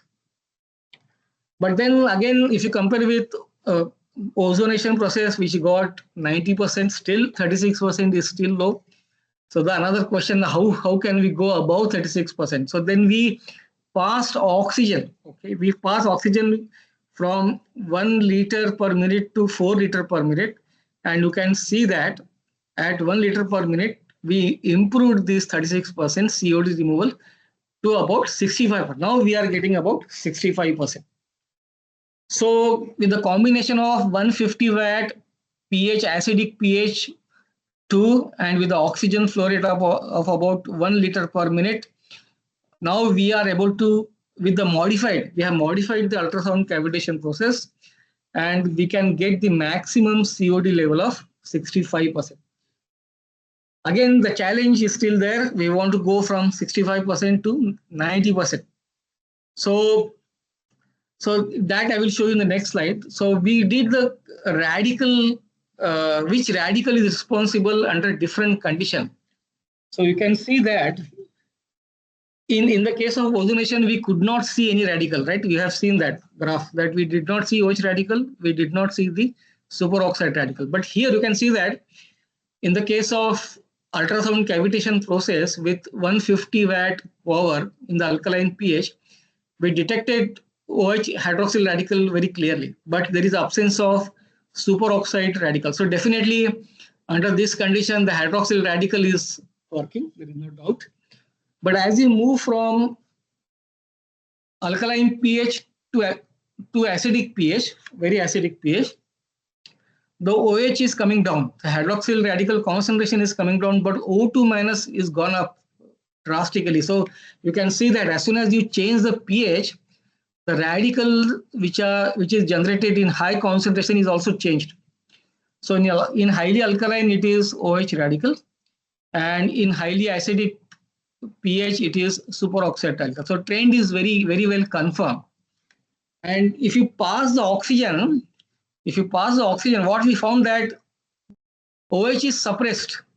OH is suppressed, but superoxide is still growing further. Okay, that is the effect of the oxygen, the flow of the external oxygen. If you blow into the solution, then this is the result, that it will suppress the concentration of hydroxyl ion, the radicals, and it will increase the superoxide radical ion. Now, okay, this is first time we observed. Nobody reported this variation in the literature. So now it means it is our responsibility to explain this, why the pH change is giving this type of variation. When we put all the chemistry, ultrasound, which we have already shown the list of chemical reaction, it is very difficult to tell why such a variation is occurring. So the chemistry is very complex. And then ultimately, we found a very fundamental equation, Haber-Weiss reaction, only one equation, which is never talked about in the ultrasound community. Ultrasound community never spoke about Haber-Weiss reaction, but we had dealt with Haber-Weiss reaction in some other reaction for the dye removal. We have used this reaction, Haber-Weiss. And we found that if you take that Haber-Weiss reaction in another area and put it here, it is able to explain this variation, and it was very surprising that only one equation can explain the entire thing. So you can see that here, what is happening, the last equation at the bottom here, if the solution is alkaline, you are getting high OH. Okay, so OH is very high, and when you change the pH, the inverse Haber-Weiss is acting, and O2 minus is going back. Okay, so this is the forward reaction and the backward reaction you can control with the pH change. This is what we can explain with this reaction and the data. And if you flow the oxygen, it means that the oxygen is going to drive the reaction in a reverse reaction. That's the Lee-Catelius principle. If you put oxygen here, it will drive in the reverse, so it will increase the O2 minus. This is what exactly we observed here. If we are putting oxygen, O2 minus is going up. So then we thought all these reactions, there is no need to consider all 10, 20 equations which are occurring in a sequence, but just take the Haber-Weiss reaction, and it's possible to explain the dynamics in the radical generation. So which can be controlled by controlling the pH of the solution. And we have published, it got accepted, and we recently published in a very good journal. So this was the first observation that Haber-Weiss reaction do operate in the ultrasound cavitation, which the community did not know this. So keeping that in mind, as I said, the modified ultrasound gave about 65% of the CO2 removal, and we want to go to 90. As you know, coming back to the ozonation process, it is giving 90%, the first slide. And the modified ultrasound cavitation is giving about 65. So what we did, we use the ultrasound cavitation as a pre-treatment, and we combined it with the ozonation as a post-treatment, and then we found that still we went maximum 86% could be obtained. We could not go up to 90%. So, but ultrasound cavitation and the ozonation in the hybrid process can go up to 86%. So again, the mechanism, I will not go into detail. We analyze the whole data. We put as a schematic here how which radicals are generated under different conditions. So I've already explained for the Haber-Weiss reaction. Now what we did, we wanted to use as a Fenton-like reaction. That was also another AOP technique, where Fenton-like technique uses the catalyst like a palladium, and you use oxidant like hydrogen peroxide or persulfate, and you activate the oxidant by using the nanoparticles of this noble metal like palladium nanoparticles, and this activation will generate the radicals, and then this radical will degrade the dye and the COD level will come down. So that we wanted to study, and then we use the second batch of the Kinfra effluent, and we again did the ozonation first. We did ozonation, and we found that it was giving about 84% for the second batch removal, and the hydroperoxide radical was the main radical for the removal. And now slight variation with the batch was there, but it's fine. Then we use the Fenton-like treatment, where the palladium nanoparticles activated the persulfate. Initially, we used persulfate, and we varied the initial persulfate concentration from 10 millimole to 100 millimole, and we found that we are getting about 56% COD removal if we are using 20 millimoles of persulfate. So now this persulfate activation we use as a pre-treatment, and then we conducted the ozonation treatment as a post-treatment. Again, we varied the ozone from 2 to 6 gram per hour, and we got 83%. Still, we could not cross the barrier. So it looks like crossing the 85-90% is a barrier. Still, we could not go using the integrated approach. If you integrate the Fenton-like involving the persulfate activation with the ozonation, still we could not get it. As far as the chemistry is concerned, palladium activates persulfate, it generates the sulfate radical. So now that we are talking about the new radical now here. A sulfate radical is also very oxidative. It can decompose the organics coming in the path. But the issue is when the sulfate radical is produced, it reacts with water. Water is the solvent. It is present everywhere. Immediately it gets converted into hydroxyl radical. And hydroxyl radical, if suppose it is generated and if it is quenched by persulfate, again it will reproduce the sulfate radical. So it looks like sulfate radical has a cycle. It will be generated, it will be converted into hydroxyl radical. Again, hydroxyl radical will be quenched by persulfate and sulfate radical will be regenerated. So it looks like it is going through a cycle in the solution. So you can see that for the 20 millimole, when we are getting maximum 56%, we found that it's a sulfate radical is responsible for the removal of CO2. This is based on the trapping of OH and O2 minus. So what we do OH trapping and O2 minus trapping. We consider all these reactions put together and then we decide which radical is going to be active for the CO2 removal.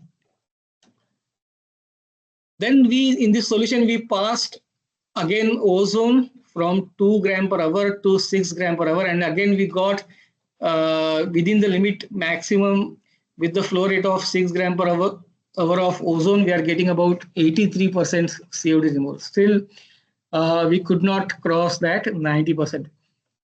So these are the trapping results. These are the mechanism. When we do the analysis, we put all the radical generation and the scavenging, all the reaction put together. You can see that then we come to the conclusion that which radical is going to attack the dye. Okay, which radical is going to attack the dye is coming after a lot of analysis. So, but what you have to do is you have to consider all the equations, generation and the trapping reaction together, and then come up with these maps, which are looks very dynamic, looks very complex, but this is the way to analyze the data and then they predict the radical. So we did the activation of persulfate. We did the activation of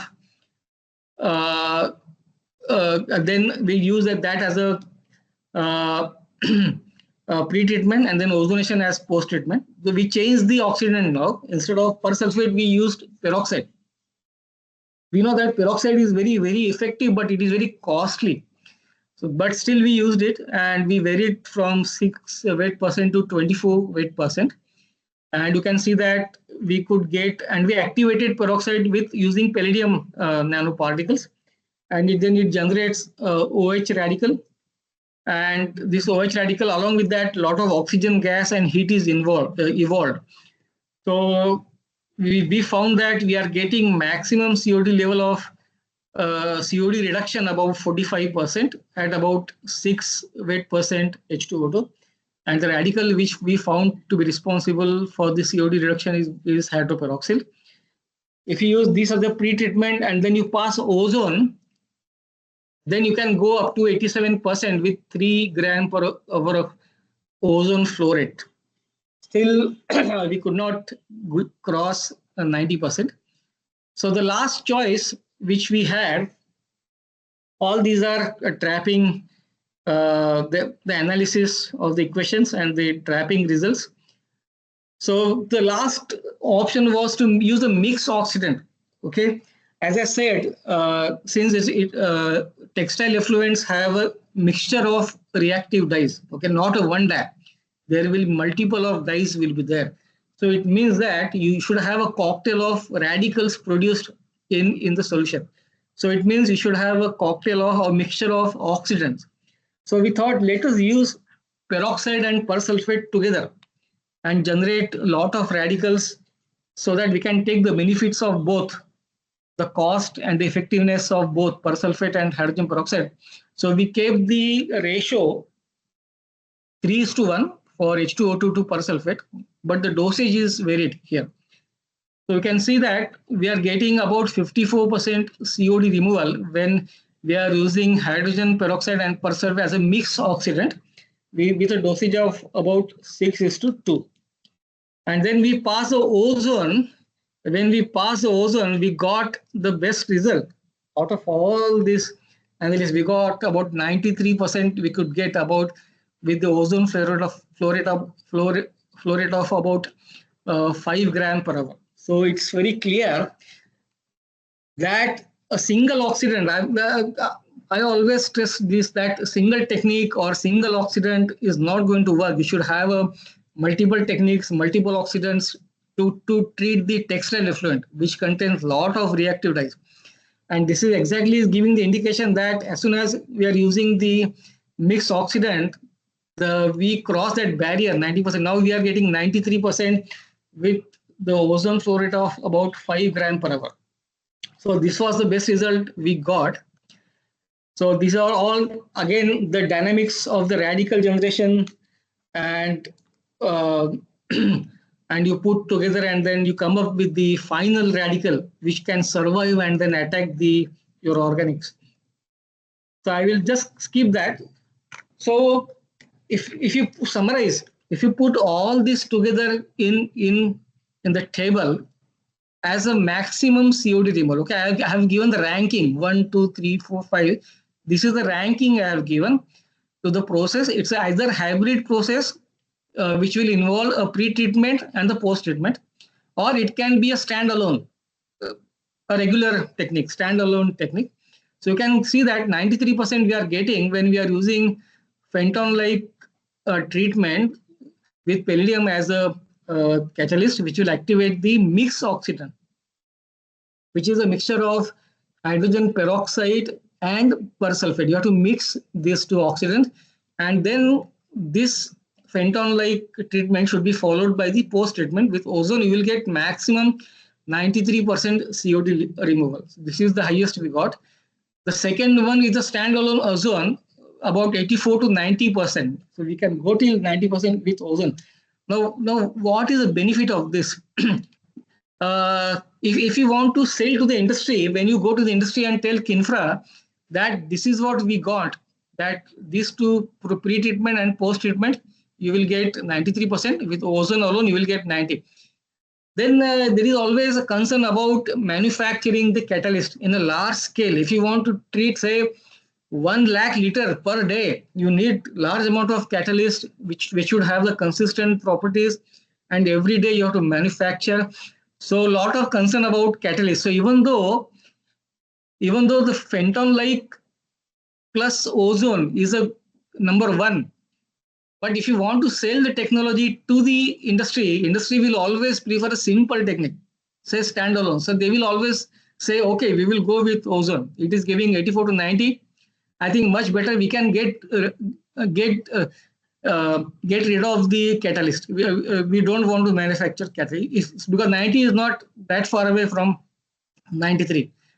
But for publication, yes, this is the answer. This is the solution. But for industry, they will go with the only standalone ozone technology. Okay. So and then the rest of the technologies, the reactors are coming with 87, 86, 83, 65, which may not be of interest, but definitely standalone ozone can alone solve the problem because you don't need catalyst. You will save the time because you don't need to manufacture the catalyst, and then the cost saving is also there. If you consider the large amount of the effluent that has to be handled, say 1 lakh liter per day, this is what they are doing currently. So I will show you one video that how this thing till now it was a static reactor. Now if you want to sell the technology to the industry, they want a continuous reactor. So we developed 1 liter reactor, which we use the parameters from the static reactor, then applied to the continuous reactor. Now you can see that how it is.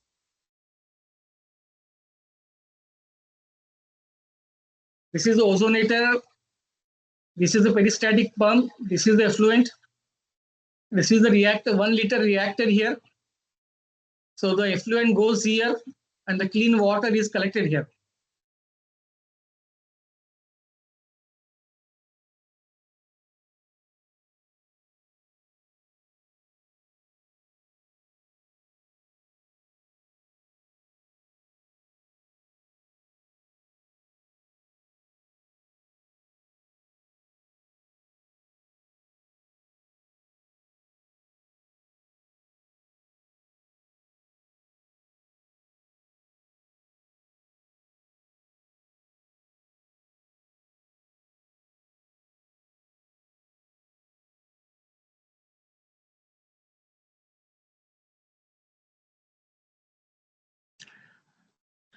This continuous reactor I developed with one of my chemical engineer scientists here in environmental technology division. His name is Dr. Akshay Shende. He helped me in developing the continuous reactor. We had in the DST project, we developed the parameters, and since he had the chemical engineering background, he helped me to develop this reactor. So I will not summarize because this table itself will summarize everything. So I will not put in the words. So what is the major conclusion? What is the major conclusion? Major conclusion is that what was the problem? The problem with initial problem was Kinfra want to reduce the COD level without the formation of solid sludge. And we have to note that in AOP, sludge is not formed. When we reduce the COD level, and even if you saw the continuous reactor, when the color is going, there is no sludge formation there. So we propose to Kinfra that the stage one facility can be totally replaced with the AOP, pentown like AOP as a pre-treatment and ozonation based AOP. We can even remove the pentown like AOP. Just ozonation treatment can do the job. So that was the major conclusion from this study. And this ozonation treatment, we want to put as a part of the Kerala Valley. Okay, that is also next step that we are going to pursue at CSIR NIST. This is the conclusion for the part 1. In part 2, as I said, in the valley, we also have the clean water is converted into a green hydrogen by using an electrolyzer, and the green hydrogen is converted into green ammonia by using the Haber-Bosch process, and the green ammonia is converted into fertilizer. So there the green ammonia and green hydrogen are produced. So we need a detector. We need the electronic detector to sense the gas if there is a leakage there. So right now we have the CSIR funded project where I am developing the detector to detect the hydrogen gas. So it is a MEMS based sensor. These are the MEMS manufactured in Indian Institute of Science, Bengaluru. And we want to test the MEMS devices, coated MEMS devices. So we manufactured a sensor testing system. This is still going on. And this is a detector which we are manufacturing, which will be ultimately a handheld device to detect the leakages in the hydrogen. And this will be the part of the hydrogen valley. So that this is a part 2 of this is what is going on right now. So we started with the hydrogen valley, where I told that the water is very important. We need a clean water to generate hydrogen, and we need a detector to detect the leakages in hydrogen storage facilities. So we have a DST project approved, but not yet sanctioned. But I'm going to show you what we are going to do in this valley. One video. This is about 4-minute video. I'm going to play this video, and then I will end up in my talk.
Okay, so I would like to acknowledge my funding source, DST, Department of Science and Technology, and CSIR Hydrogen Technology Mission Program for funding the this R&D activities, as well as giving the junior research fellowships to my students and project associate one.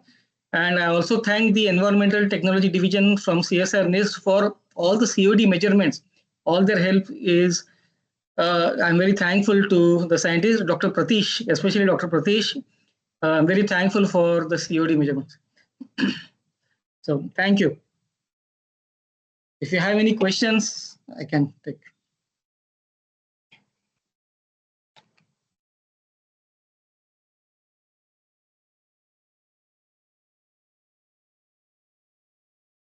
Participants, if you have any questions, you can ask.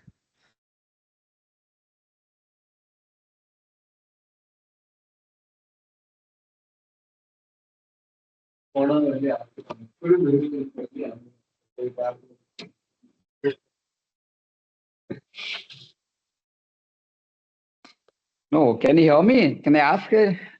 Yes, yes, sure. Basically, see, the idea was to, utilize this wastewater from, or find a utility for or disposal of wastewater from textile, or to generate get water for green ammonia and green fertilizer. If I mean, it's not very clear which one is more important.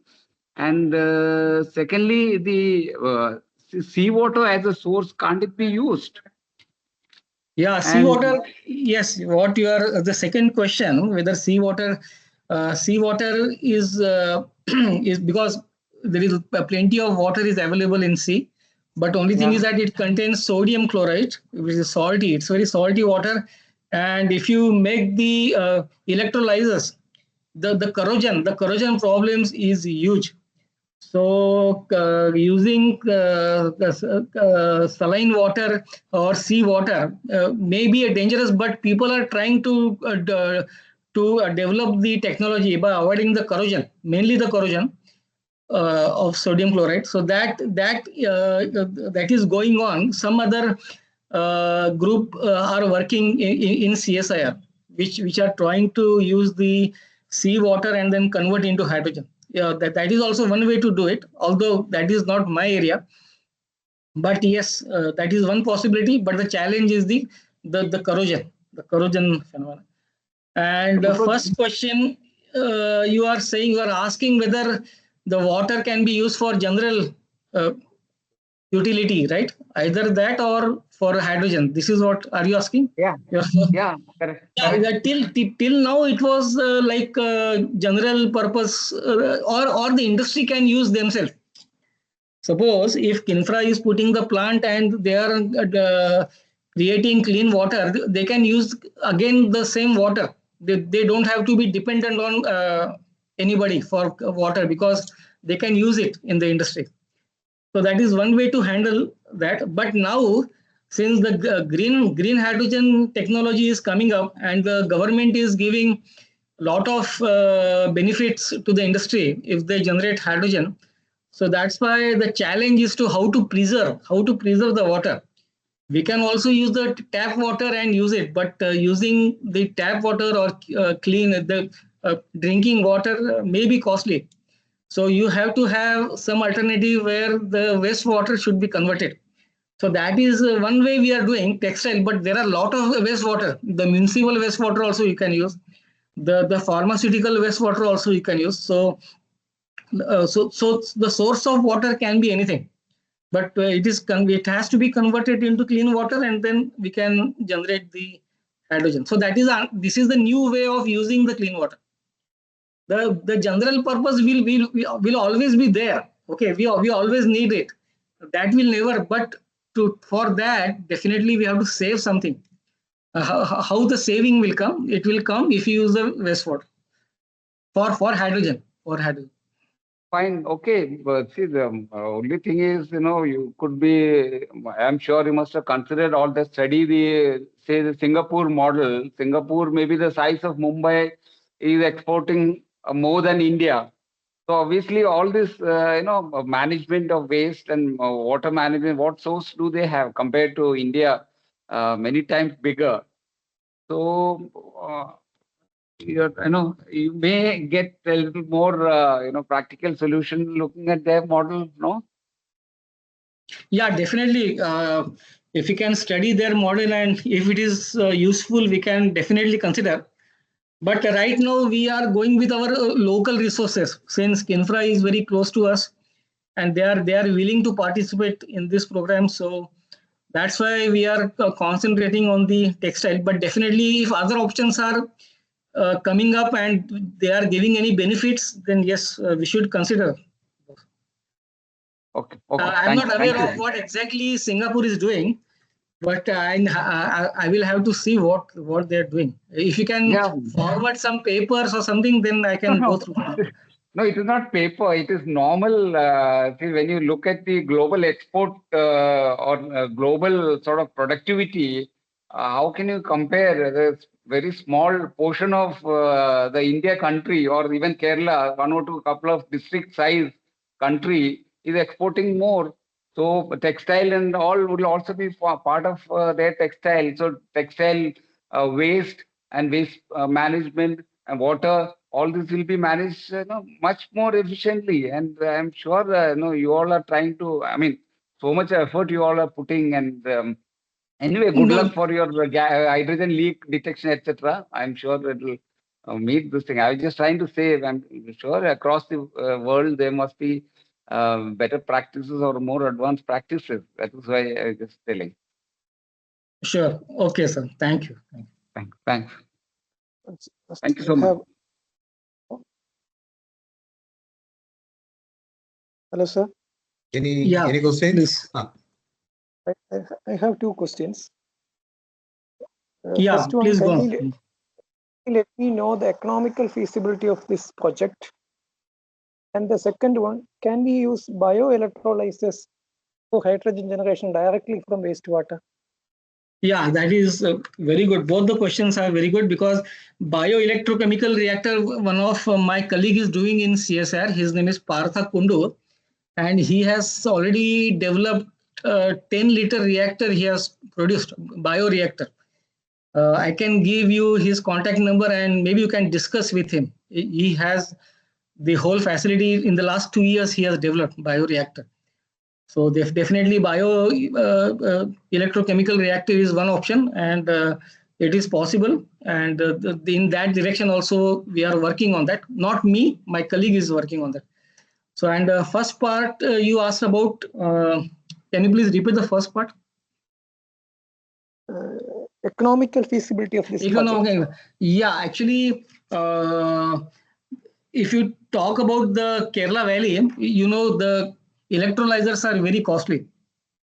Till now, the cost of electrolyzer is of producing hydrogen from the clean water is about $5 to $10 per kg, and all over the world they want to bring it down to less than $1 or $1 equal to 1 kg of hydrogen.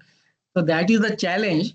So the main is the electrolyzer technology. It is not the wastewater to water technology, but in the whole chain, if you consider the whole chain, the electrolyzer is the main, where the cost is very high. But if you operate under solar, one solution they have given that if you use the solar power, which is about 2 rupees, right? In India, 2.5 rupees per kilowatt, then it is possible to reduce the operating cost of the whole valley. But the initial investment is very high in solar. But the government is giving they are asking to use solar everywhere. So in that way, if you take the help of the government, then only it's possible. I don't have the numbers, but what is available in the literature I have already mentioned here. But one way is to use the solar power or wind power to reduce the cost of the electrolyzer technology. And work is going on because even in the electrolyzer you have PEM electrolyzer or AEM electrolyzer or SO electrolyzer. So alkaline electrolyzers, so different versions are there. But current technology is that it is very costly. Definitely, it's very costly. But the first talk, I will go back to the first talk. I was not there, but in the only for last 5 minutes, CO2. We want to reduce the CO2 level in the atmosphere, and that's why the petrol, diesel, everything will go away, and you will see that even in Kerala they are launching buses running on hydrogen. Even in Kochi, the jetties and all will be running on hydrogen. This is what the Kerala government is doing. So government is giving a lot of incentives, and state governments are also coming forward. Current technology is very costly, but the atmosphere, we have to take care of the atmosphere, otherwise everything will go away. So to save the atmosphere, even though the technology is very costly, even in the industries are changing now. They are going for the green hydrogen. So and they are trying to reduce the CO2 emission. So that is one of the major goal of all the industries, governments, and even the scientists. We are also working in that direction. But the cost, what you are saying is right. Cost is very high. Cost is very high, but the hope is there that it will come down in future.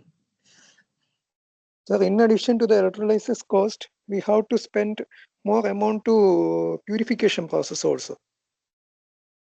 No, if you use water, then it is not required. If you use water, clean water, then it's a green. That's why it's a green hydrogen. But if you use methane, suppose methane CH4, right? it contains 4 atoms of hydrogen, 1 atom of carbon. If you use produce hydrogen from methane, some carbon content is very high. In that, their separation is required. But if you use water electrolyzer technology, then the membranes are not required. The separation technology may not be needed. So, sir, what will be the cost for water purification?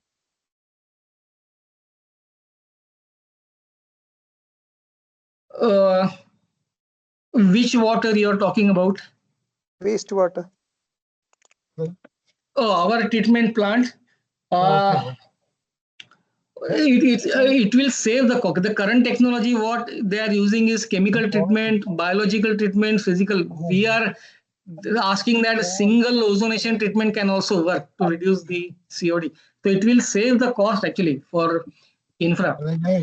So this is what, but how much that number I don't have, but a lot of saving is there. That's for sure. Okay, sir. Thank you. Sure. Sir, mainly two sources of energies are now put forward. That is solar energy and hydrogen source, isn't that? So in Kerala, you know that now also it is raining. So we have a tropical climate. So which source of energy is more reliable? Apart from an alternative source, now solar or hydrogen, we can depend.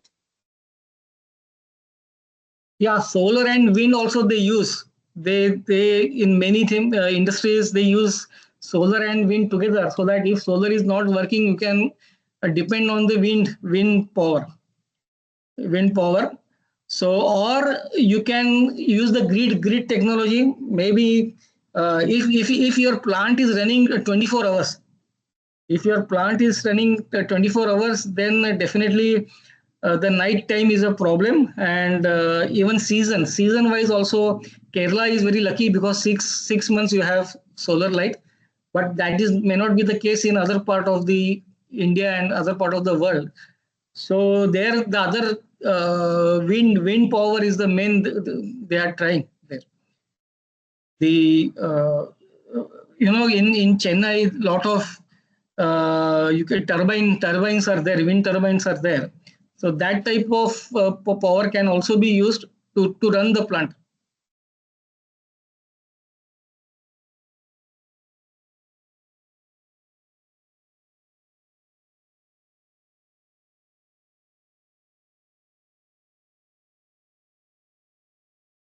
Audience, participants, any questions?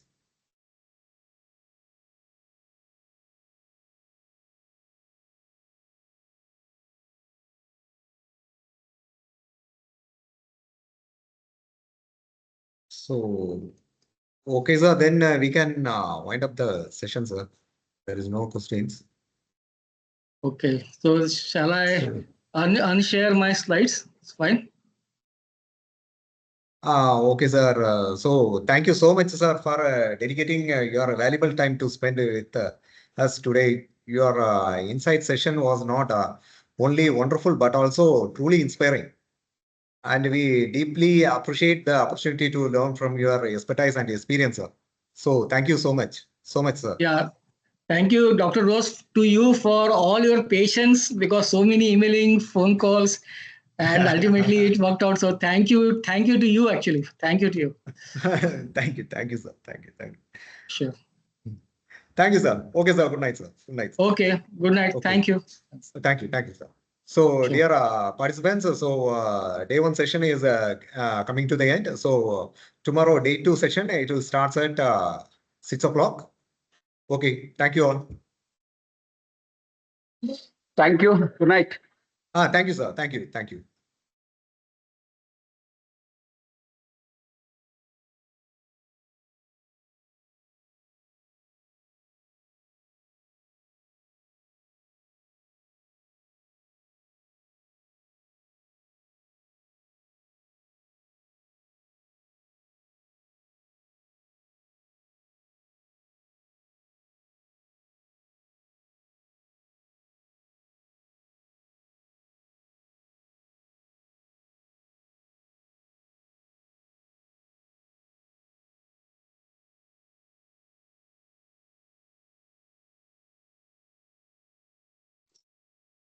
minor mathematical